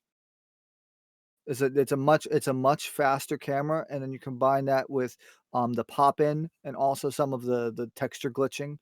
I can understand, and also like Pokemon, the pop in and out and the texture glitching, along with the faster moving camera. I can understand why people are getting nauseated. Squeed said Squeed has a right drifted analog stick. So because of that, yeah, I guess the camera would and considering that Nintendo doesn't know certain shit called fucking dead zones, that's the problem too. Because even when I play I play Pokemon on a fucking Xbox controller because I can. But the thing is though, if the stick doesn't center correctly, I do get like false stick drift because there's no dead zone calibration for Nintendo consoles, which is kind of sad. Yeah. I mean, yeah. I would like for the next Pokemon game to take a step back for a little bit and not focus very much on it's. I think this game's fine how it is. Make a game that obviously has a different plot and a different location. But I want them to focus more on technicals. I want them to really, really hammer down technical. I think we can deal with this formula for a bit. Like the way how Pokemon is right now. Obviously, you would need to change locations because the next Pokemon game will probably take place in like fictional, I don't know, China. Fictional China or fictional, like, Australia. I want the next game to really start focusing on those technicals. Because I want to have a viable good online. I don't want a situation where my friends are randomly crashing, so we have to disband rooms. Like, I really want them to make technicals their big, like, project. Work on that. That's what I think would help this time. Because they got a formula that works now. This is definitely a formula that culminates everything Game Freak's done up to this point. And I think they're doing it well. They just need to slow down, take a step back, and really focus. And as we've seen, they actually did that with Sword and Shield, where competitively, we didn't get a new game we didn't get any competitive game until Scarlet and Violet came out. All the other BDSP and Legend Arceus aren't competitively viable games. Right.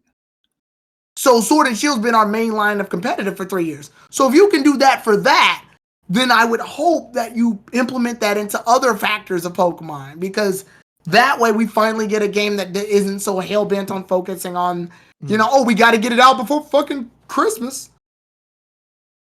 So yeah, that's my hope, is that they slow down and focus more on the technical aspects. Find out the glitches, bugs. Get in contact with your game testers, because there's got to be game testers. Come on now. Oh, yeah. And I think better communication with them would work. Just like we need a game that is less glitchy and buggy, because then they already got a good momentum. I think their next step is to fix technicals. Make it less laggy in the overworld. Make it so players can interact with each other without crap tons of problems. And I know this will hurt KG in the inside, but he'll get over it. Yeah, he will. Yeah. Wait, what do you mean? A game that's actually fixed. Why would you think I get mad? Because you love broken Pokemon games. No, I love broken BDSP. Oh, shit. We got a 6-star? KG, you openly have stated how you love the fact that Pokemon games are fucked up to the point where you don't want the patches to go in, because then you won't be able to bust the game up some more. Yeah, now the game's done. I don't mind the patches now. Ah, okay. So you've already sucked the life out of the glitches. Mm-hmm. You got it. You're a problem. I'm the solution. Shut the fuck up. Now let me fight this dragon, doggo, in peace, damn it. Yeah, I think, does anybody else have any, like, major things to point out, or? Can I just say right now, I'm having a better time doing solo with this terror raids than I would with multiplayer. Why? Because it's not laggy. Oh, physics-wise, you are, yeah. Oh, yeah, definitely. Yeah, but the game tries to autocorrect that by making your AIs fucking idiots. No, these guys are actually pretty good. Yeah, but you got the luck of the draw at that point, but usually they're idiots. I think what also, and I wanted to say this is more of an aesthetic thing. I will congratulate them on this roster. This is the most bizarre roster of Pokemon, but oddly, I like it. I like it. Yeah.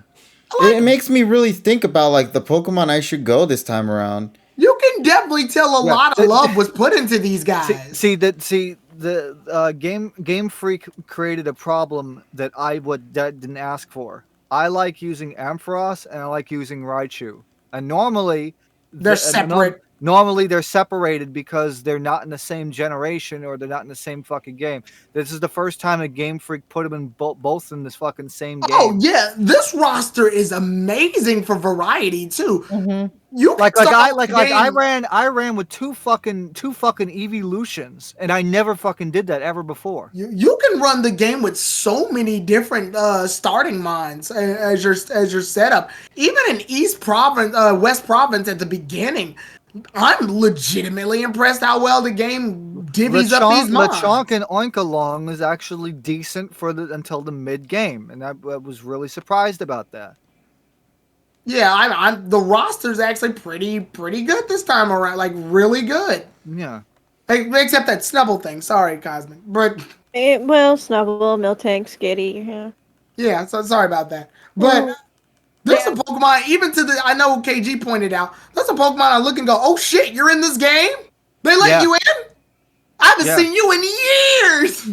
Yeah, why are you in this game specifically? I was like, holy shit! I found a fucking Electros on the fucking top of a cliff. Like what? Like I didn't know you were in the fucking game. I have yet to meet Electros, and I was actually worried. I was like, oh, I hope they don't give us too many leaks. Because not leaks, but I was hoping Game Freak wouldn't give us too many reveals, because if they do, then that's gonna waste the roster. The Sun and Moon effect.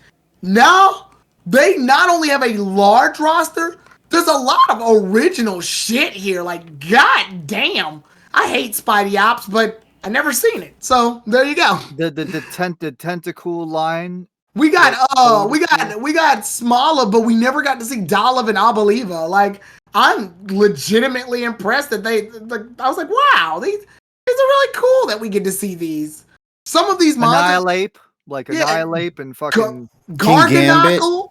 Yeah. Oh, King Gambit. Oh my god, the freaking shiny for King Gambit. Oh, and I'm glad that Game Freak's actually acknowledging that they need to evolve some of their older mons now. They were slowly doing it in the other games, but it was very light. It was like, okay, we'll do we'll evolve it, but we got to give it an Alolan form first. Or we'll evolve it, but this one's from Hisui, so it existed back then, but not now.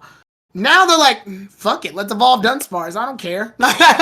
and also not to mention that there's 2 fucking forms of the Dunsparce, and it's like, the 2-segment form and 3-segment form. They made alternate. Not only did they make Paldean forms of some Pokemon, but they made fucking past and future forms of Pokemon. Yeah. Some of the past ones look so cool. I'm like looking at some of these pics. Screamtail? Yeah, Screamtail's awesome. My favorite future one is the Iron. It's the Gallade Gardevoir one. Iron Valiant. There we go. Iron Valiant. I love the shiny. I love the shiny. When I saw it, it was like, I'm pretty sure Cosmic would appreciate, but that. And another thing, and this is me giving a note as a competitive battler. Almost every fucking new Pokemon is competitively viable. That's what I like. Also, the Terra. I think the Terra gimmick's the best gimmick we've gotten at this point. It beats Mega. Yeah. Yeah. And also not to mention that you could just fucking make new Terra crystals to go into Area 0 and just fucking I think Terra's fine. Terra is actually really good to me. The reason it's good is because, one, it makes old Pokemon viable again, because then they can get stabbed from moves that they shouldn't be able to use. Flying Terra Raichu, I liked, actually. Yeah, what it also does is that it forces players to pretty much use the original gimmick of Pokemon, but now use it in a way that actually pits them up on a double scale. What do you do now? Oh, the solution is simple. Just make the Pokemon another type, but limit it so that only one Pokemon can do it once per battle. That way you're not abusing it for every mon. This forces you to be creative with each mon rather than giving every mon 3 types, but it also helps so that if you figure out which one you need to use at that time. At any point, I need a Pokemon that can Terra Evolve into, Terrestrialize into a Fairy type, or a Steel type, or a Ground type. It just depends on the situation. And then the brand new move like Terra Blast, where it just blasts a freaking move of the Terra type and it fucking hits hard. Oh, Ty brought up inverse battle. See, no, the problem with inverse battles, there was too much shit. It was confusing. Here, it keeps it simple. The Pokemon gets the stab, but they still get the defense of the pure typing. Also, it makes the Pokemon turn into one type, so they can't abuse it. Yeah. Yeah. Basically, the new hit. My favorite one though is the meme about the two dispensers that have water. One is water and one is water. The Terra type double typing being water and then water. Yeah. That was so much fun. No, actually, and also, Terra Raids actually saved my butt though, because I know the other day I think we were talking about it, but it seemed like the people I was talking with, they didn't really like the Terra Raids, but I was like, actually saved my butt a few times when I was in my. Technologically, I hate them because it feels like we got cheated. Because what I think happens, so when a Terra Raid happens, the timer goes down no matter what. But our glitches hold us up. And remember, the animation for terrestrializing a Pokemon takes up time. So we get so many technical fuck-ups that we don't really get a chance to engage in this time battle where we're racing against the clock. So that's why I don't like Terra battles. Mm. No, I meant the terrorization. That's what I meant. Yeah. Yeah. But it does allow you to get some Pokemon with some pretty cool combinations. For example, I have a Cacturn right now whose Terra is fire. So the solution is simple. Okay, if somebody tries to come up and take out my Cacturn with a Pokemon, I can, with a bug type or something, I can turn it into a fire type to stop the weakness. Plus it's part dark, so if somebody tries to use a fairy type move on me, I can block it. But it also has the ability water absorb. So if somebody tries to use a water type move on my fire type Cacturn, well, they get absorbed by water and I heal myself. It's a combo that would only exist in this situation. And also the Terra Blast thing makes up for the fact that you can't teach a grass Pokemon a fire move. At least you have that. So at least whatever terrestrialization you put on them, at least they will have a move that has stab. Yeah, honestly, I think Terra's the best gimmick we've gotten at this point. It's way better than fucking Z-Move. God, I hated Z-Move. Oh, God, yeah. And Dynamax. Dynamax, I'm 100% I hate it. I was like, yeah, definitely beat those two. Yeah, you're gonna have the soup. I started liking Dynamax a little bit more towards the end, but I still don't like it. But towards the end of Sword and Shield, I was like, Dynamax. But Z moves are the worst. They'll always be the worst. 'Cause imagine using your super one-time only move, only for it to get volt absorbed. Man. Or miss, Man. or just or miss. Well, yeah, because you could do a Z move and it's like, oh yeah, doesn't affect. Sorry. Yeah. Or if the opponent, I think the only move this doesn't work on is the ground type one. But if you use dig, then it doesn't work. So Z move dodged. I ask questions. What? It's 12 o'clock. I took that into account. I know what we can do. Wait for the other episode to happen since it's a two-parter and then we'll review both. Yes, let's do that. Okay, but you still gotta finish up the other one then. We never talked about the other one. What? The one prior to this arc. The last arc. You never talked about that in review. When Cosmic gave us that thing to do, I thought that was us reviewing the episode. Yeah, wasn't that us reviewing? Yeah. Sure. I would count it. Talk about Project Mew. Hey. I Fine. would count it. Here's what we're gonna do. No, fuck that. Here's what we're gonna do. Here's what we're gonna review it. We're gonna force Terrell to watch it, and then we're gonna review it on his channel. Oh my god. He did say he wanted to do a Project Mew review. And then he's gonna say, "Eat a fucking dick," and then we'll live happily ever after. I'm pretty sure, he pissed. By the way, we never talked about the Game Awards. We don't have time for that now. Ah, shit. Yeah, I'm sorry, Bill Clinton. We couldn't talk about you today. Sorry, Bill Clinton. Oh, but congratulations to Elden Ring for beating God of War. I guess. Yes, thank God. Let's go, Onion Ring. And Splatoon 3. Wait, what were we doing on Thursday anyway? So Thursday's Terrell's pick, remember? So, shit. So Terrell is choosing Christmas movies. Yeah, we are watching And I Christmas think movies. Olive the Other Reindeer is apparently one of the choices, so. Well, I hope it's Olive the Other Reindeer. Please tell me it's Olive the Other Reindeer. I gotta still wait. Shit, never mind. You're doing something on Wednesday. All right, shit, never mind. Yeah, I'm doing Brain Cell Wednesdays with Emmy. Yeah. Whatever that means. I always love the name of that title. Yeah, we're talking about. Well, personally, I understand where Bill Clinton's coming from, as I'm a Reformed Orthodox Canadian Tyrell.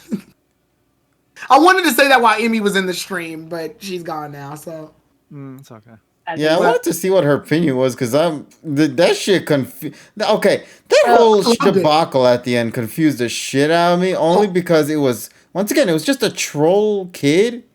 Yeah. Who just acted this way just to rile up attention, which I guess worked for the most part. Meme-wise, Bill Clinton is my favorite president. Meme-wise, if we're talking memes, he's my favorite. My absolute favorite. Love that crazy son of a bitch. Ah, shit, a fire primate. So when he was mentioned, I'm like, yay, let's go. Yeah, but my thing is though the security at that event failed to do their job and they will not be hired for next year. Dude, remember, literally, who was that chick that made us laugh that was talking about the whole there's a murderer among us? And they literally just let somebody just walk up. Like, that joke could have really become reality had nobody done anything. Wait, and nobody did. Was that guy related to anybody? No. So, to explain that kid has actually been around the internet for a while. What I mean by that is that he's made multiple appearances in various other things. I think that kid also was in like that Diablo event that said something about the lines of Free Hong Kong at the time.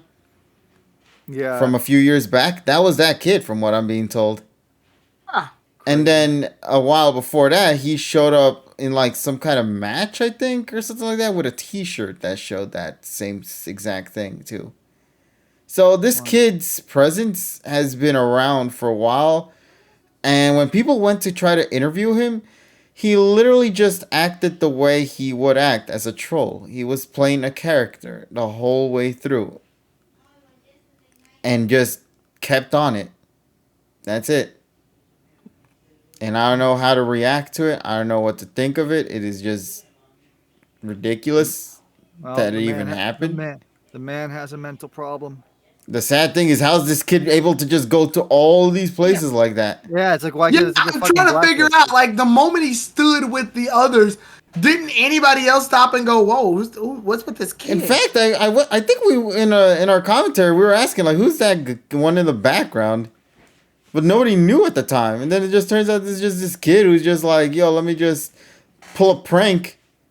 Well, and successfully does it. At least that kid will be blacklisted from anything going forward. So you would think that, given that he was in the Diablo and all the other things, but he's still around. Look at that. I'm pretty sure he'll find a way, because I guess he's loaded. Yeah. Yeah. So I like Bill Clinton, so I thought it was cool. I just think it's more so. It's not necessarily about the Bill Clinton for me per se. I just find it funny when Bill Clinton popped up because out of all the people. No, the best thing that came out of that was the person who actually fucking modded Bill Clinton in the Elden Ring. Yeah. Oh yeah, and yes, and Flute Guy, the Xeno Flute Guy, bro. What an absolute giga chat. The man played 4 flutes. And transition between each one of them without even breaking a sweat. Dude's a legend, bro. How did that not win best score though? Damn it. The other thing is like this guy worked with freaking Hans Zimmer and freaking Pixar and shit. He did freaking Lion King. So I think I've solved our whole gaming awards discussion dilemma. What we can do is that we can go ahead on Thursday during Terrell's Day. We can discuss the gaming awards right before we watch Christmas movies. Just get it out of the way. Wait, we're not even streaming it then, no? What do you mean? No, they're just gonna talk it out. They're just between us. I think nobody's gonna watch it because we're not going live. It's not Terrell's stream.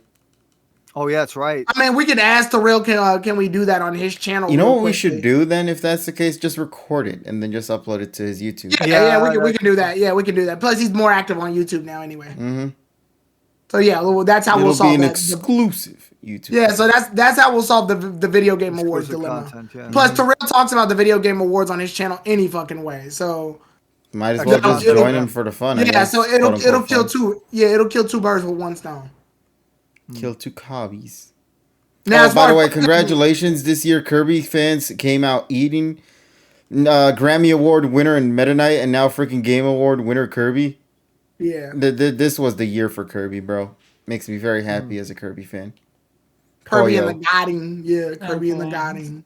I think when all of us just like gasped in exclamation when we heard Kirby's name be popped out, I think that was the best moment just because nobody thought that the Pink Puff would win. I'm just proud Pokemon Legend Arceus got even nominated. I don't think a Pokemon game's been nominated for any fucking thing. Really? Except for, I guess, it won Best Mobile Game, didn't it? No, it didn't win anything. No. Wait, Pokemon Go is the most downloaded mobile app, though. Genshin. Pokemon, well, I'm talking about the year it came out. Yeah, when it came out, yes. I'm talking about that year. Yeah, Pokemon Go was the most downloaded mobile app of that time. But I don't think the Game Awards were even a thing then. No. Yeah, well, no, it wasn't. Nope. Well, at least there's one thing that came out of this. What? Everybody started to get back into Genshin thanks to the whole feud between Sonic and Genshin. Yeah, and it's like then I just love freaking Jeff Keighley's freaking snark remark, and he said like, not counting all the bot votes. And everybody assumed it was Genshin, to then find out it was actually Sonic bots. That shit had me dying, bro. I think KG Cosmic and I think we kind of already knew it was foreshadowed thanks to Anime NYC and our experience with Genshin. AKA the line. That line that we had to sit through. Yeah, there was just so many people. That gives us a visual cue as to the Genshin love for the fans have. So from what I remember, apparently around the time when the voting process was happening, especially because this game is huge in other countries, there was an event going on, or no event going on. I think it was like a day of relaxation or something. So a lot of the people who played Genshin commonly didn't have anything to do for a while. So they heard about the Game Awards thing, and they just all united to just vote the shit out of Genshin, bro. Even though it's not from their country, they think from other countries to vote for that. Shit had me dying from when I heard that story. And meanwhile, Sonic fans were really trying their best. Sonic didn't win anything this year, bro. That's sad. Which is sad because I like Sonic Frontiers. Or hell, even the movie.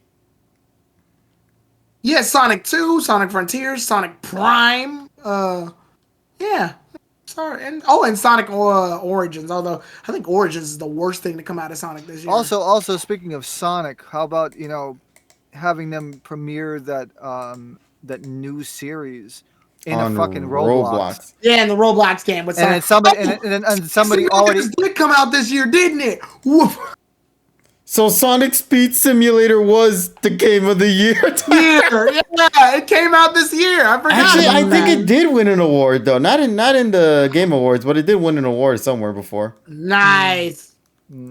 So, Tyrone, I guess your joke really did become a reality, bro. Best Sonic game. Yeah. Sonic Speed Simulator. But yeah, this year's been crazy actually. Like when we really stopped to go back and think about it.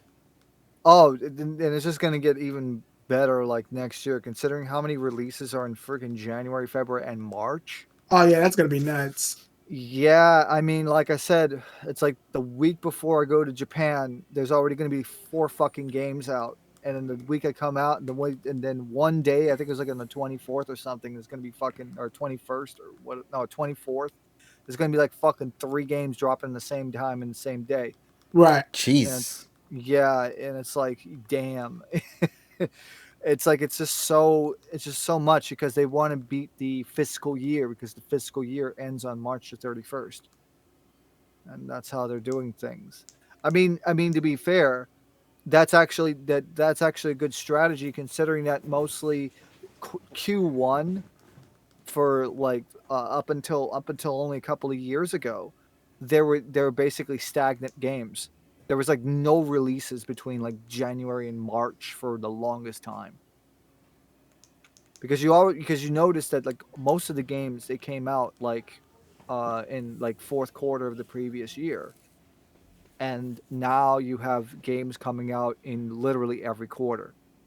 Which, okay, that's great, but then again it makes a problem, because now every single company wants to slot in those dates now, and then we've already had this problem in October, and it's gonna be another problem in fucking February.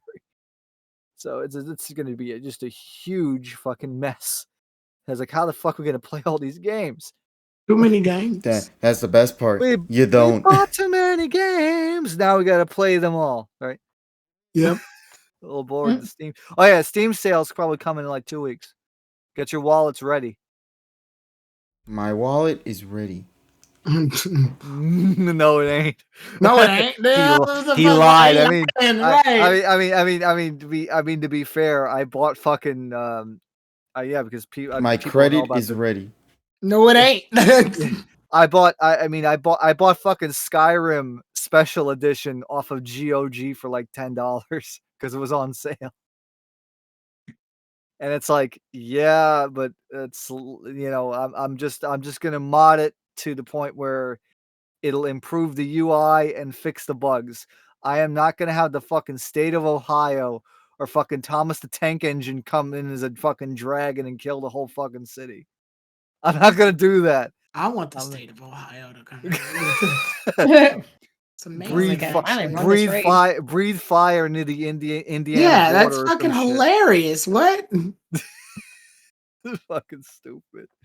But yeah, I think with that being said, I think it would be a good time now to end it. We had going forward with 3 hours, but thank you guys for listening and really appreciate it. Let's KG. KG's like acts so quiet. You want me to do the outro? Is he AFK then? Probably. No, because he just bought the fuck. Well, let's go ahead and plug our shit while that's happening. That way we can just, by the time he comes back, we're good. All right, who wants to go first? I'll go first. Let's see. Tomorrow is Tuesday. We're going to do Mario Kart / Pokemon Scarlet and Violet. So we're doing a little bit of both. And then on Wednesday, I'm doing Bayonetta 3. That should be the finale of Bayonetta 3. Mm-hmm. So we'll finally be done with fucking Bayonetta 3. Thank goodness. Right before the winter break too. Yes, holla fucking Luya. I work at a school, so after this week, I have several weeks off. Give me a second, I'll be right back, guys. We know.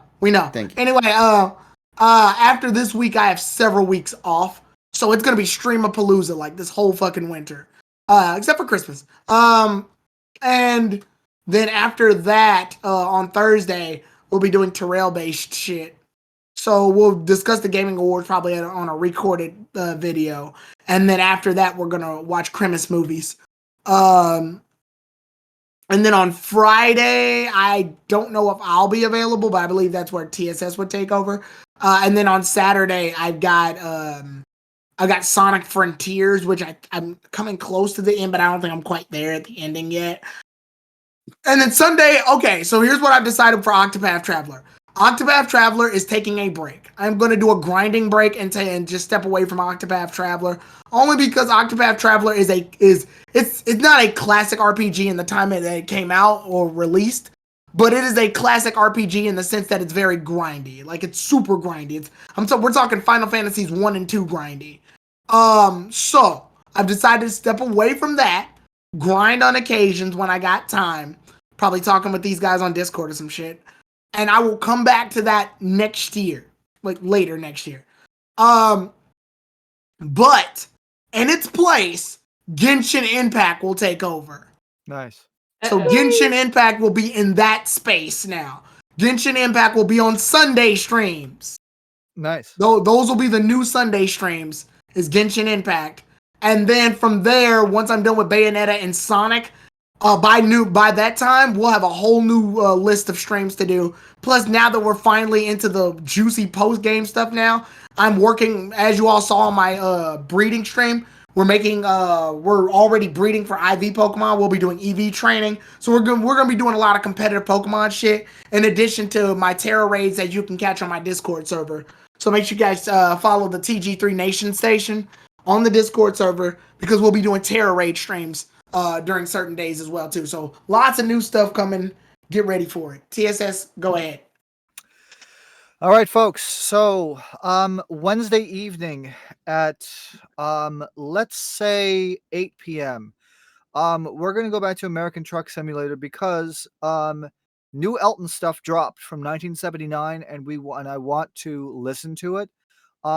Apparently there is one from Sydney, 11/27/79 that I want to listen to. Even though, yes, I have to do the 93 Ray Cooper stuff coming up in January for the tier maker, I still want to do this. So 8 p.m. on Wednesday. Friday, it's going to be Tales of Vesperia Definitive Edition, 9 p.m. Eastern for that. And that's going to be the last stream for that for at least 2 weeks, because my friends Jeffrey and Jordan are going away on the following week. So this is the last. This is probably maybe the last time you're going to see Tales of Vesperia Definitive Edition this year. No Saturday stream because of the meetup that's going to be occurring in town, so we're not doing that. However, though, we're going to be doing I am going to be streaming on Christmas Eve. So stay tuned for that. I'm going to give more details about that next week. But that's it. ATS on American Truck Simulator on Wednesday night, and Tales of Vesperia Definitive Edition Friday night. And that's all I have. Next, I guess Cosmic. Oh, well, I'll be around. I'll be around. I mean, yeah. I don't think I'm streaming tomorrow. It's gonna depend on how my mom's doing, but I know Thursday I want to stream Genshin because I'm really enjoying it. But if I do have time tomorrow, I was gonna stream a puzzle. I've been really enjoying the holiday puzzles, and I would love to play puzzles with people. So if anybody would like to do a holiday puzzle with me and want to grab some hot chocolate or something like that and just get all cozy, yes, come play. Wait, did I Ask the entire chat to cuddle. I probably spelled that wrong because I forgot the A. Probably. She just asked the entire chat to cuddle. Yeah. We all grab our Oodies and we just vibe to Christmas holiday lo-fi and do a nice puzzle together. Cosmic, are you dating the chat? You just asked them to cuddle. Hold on a second. I accidentally shouted out the wrong one.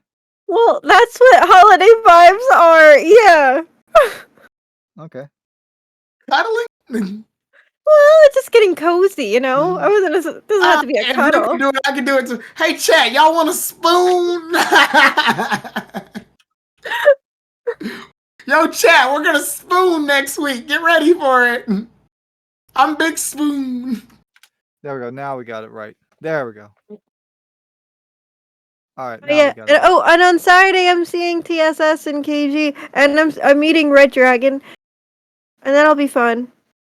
Yes, we're all gonna have a very good time. Fuck y'all. I was like the perks for living so close. Exactly, Nessa. I already said it. Fuck y'all. Yeah, fuck y'all. Nah, fuck that, Nessa. Let's meet up. We're on the same time zone. Fuck yeah, we are. Yeah, fuck them. You're a 4-hour drive. Can we meet up 2 hours and just meet halfway? Yeah, we can. Like made of Springfield. I'm about I think halfway. I've been inviting these fuckers to St. Louis for like 3 years. They're not fucking doing it. Right. I've given up. I'll come to St. Louis. Yeah, let's go, St. Louis. The flight is really cheap from Philly. There's like 4 things in St. Louis that are free. Yeah. Well, the flight to St. Louis is like insanely cheap from Philly. Yes, and the Science Center is free. What are we talking about? Y'all visiting St. Louis? Yo, we're visiting St. Louis? When? I don't know. You tell me. Tomorrow? I've been wanting y'all to come to St. Louis for a while. Wouldn't it be funny if Wait for we my showed plane up tickets. tomorrow?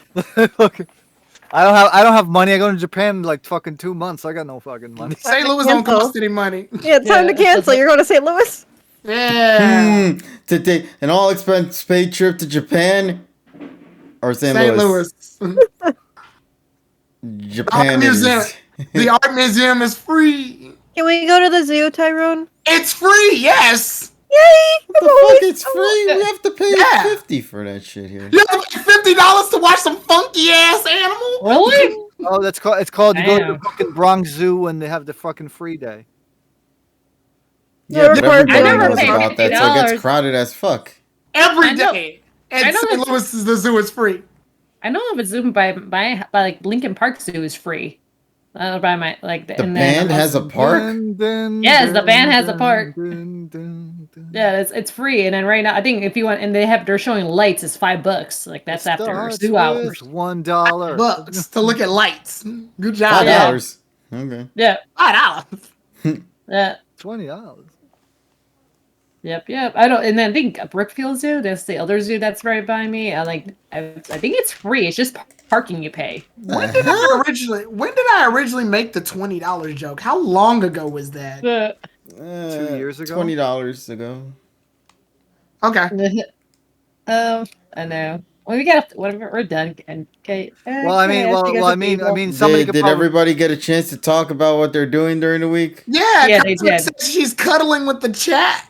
Yeah, we're gonna do a puzzle together and have hot chocolate and listen to I holiday don't- music. The And they're hell, gonna- a cuddle party?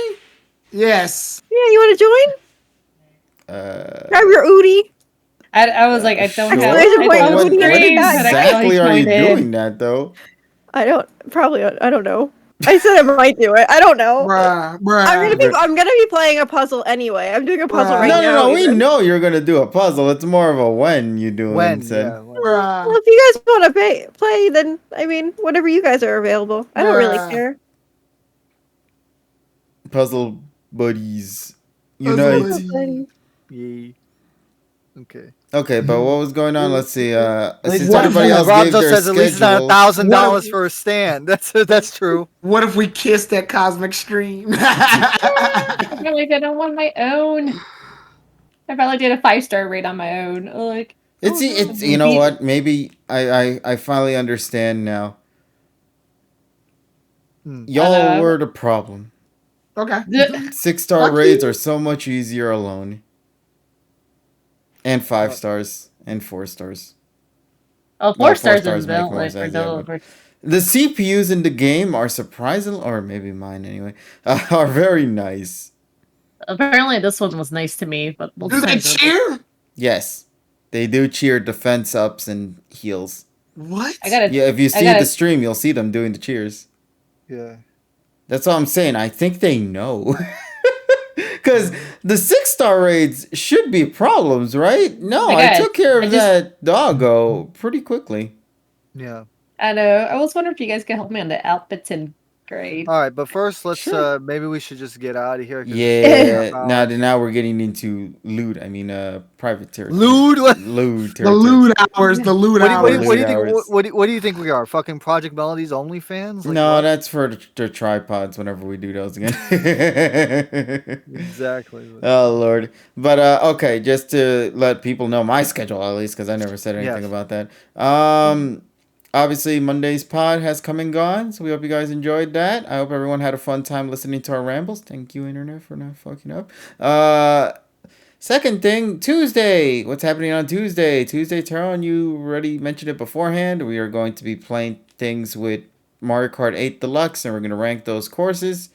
Plus, after the 8 courses, we will then follow up with more Scarlet and Violet, correct? Yes. All right. Oh, what the fuck?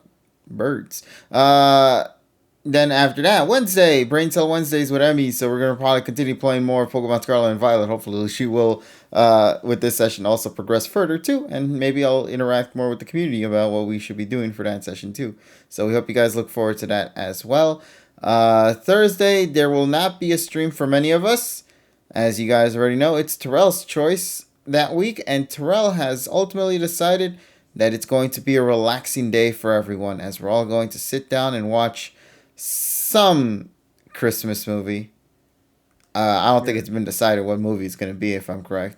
I think it's just, it's a movie. That's all I know. I'm really hoping it's Olive. Please be Olive. He said that it would just be like a bunch of them. He's okay with just watching a bunch. Okay.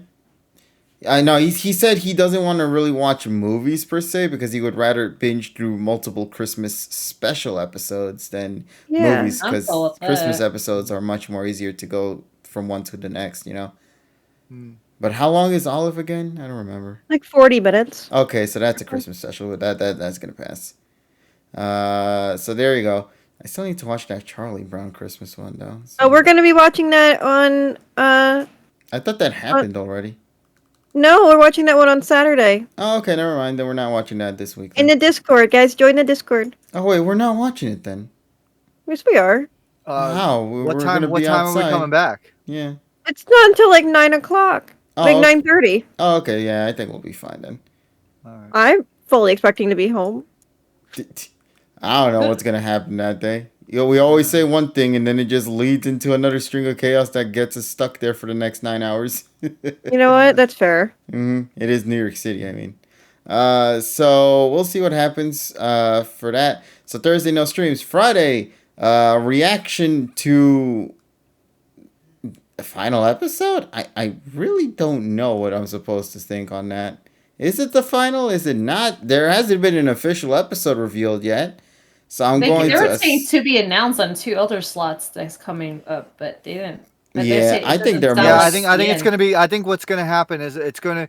The episode on Friday will reveal the next arc of the anime series. That's why nothing has been revealed yet. So it's gonna be like the final one, the final two, the final one that will wrap up this 2019. We're still on stream.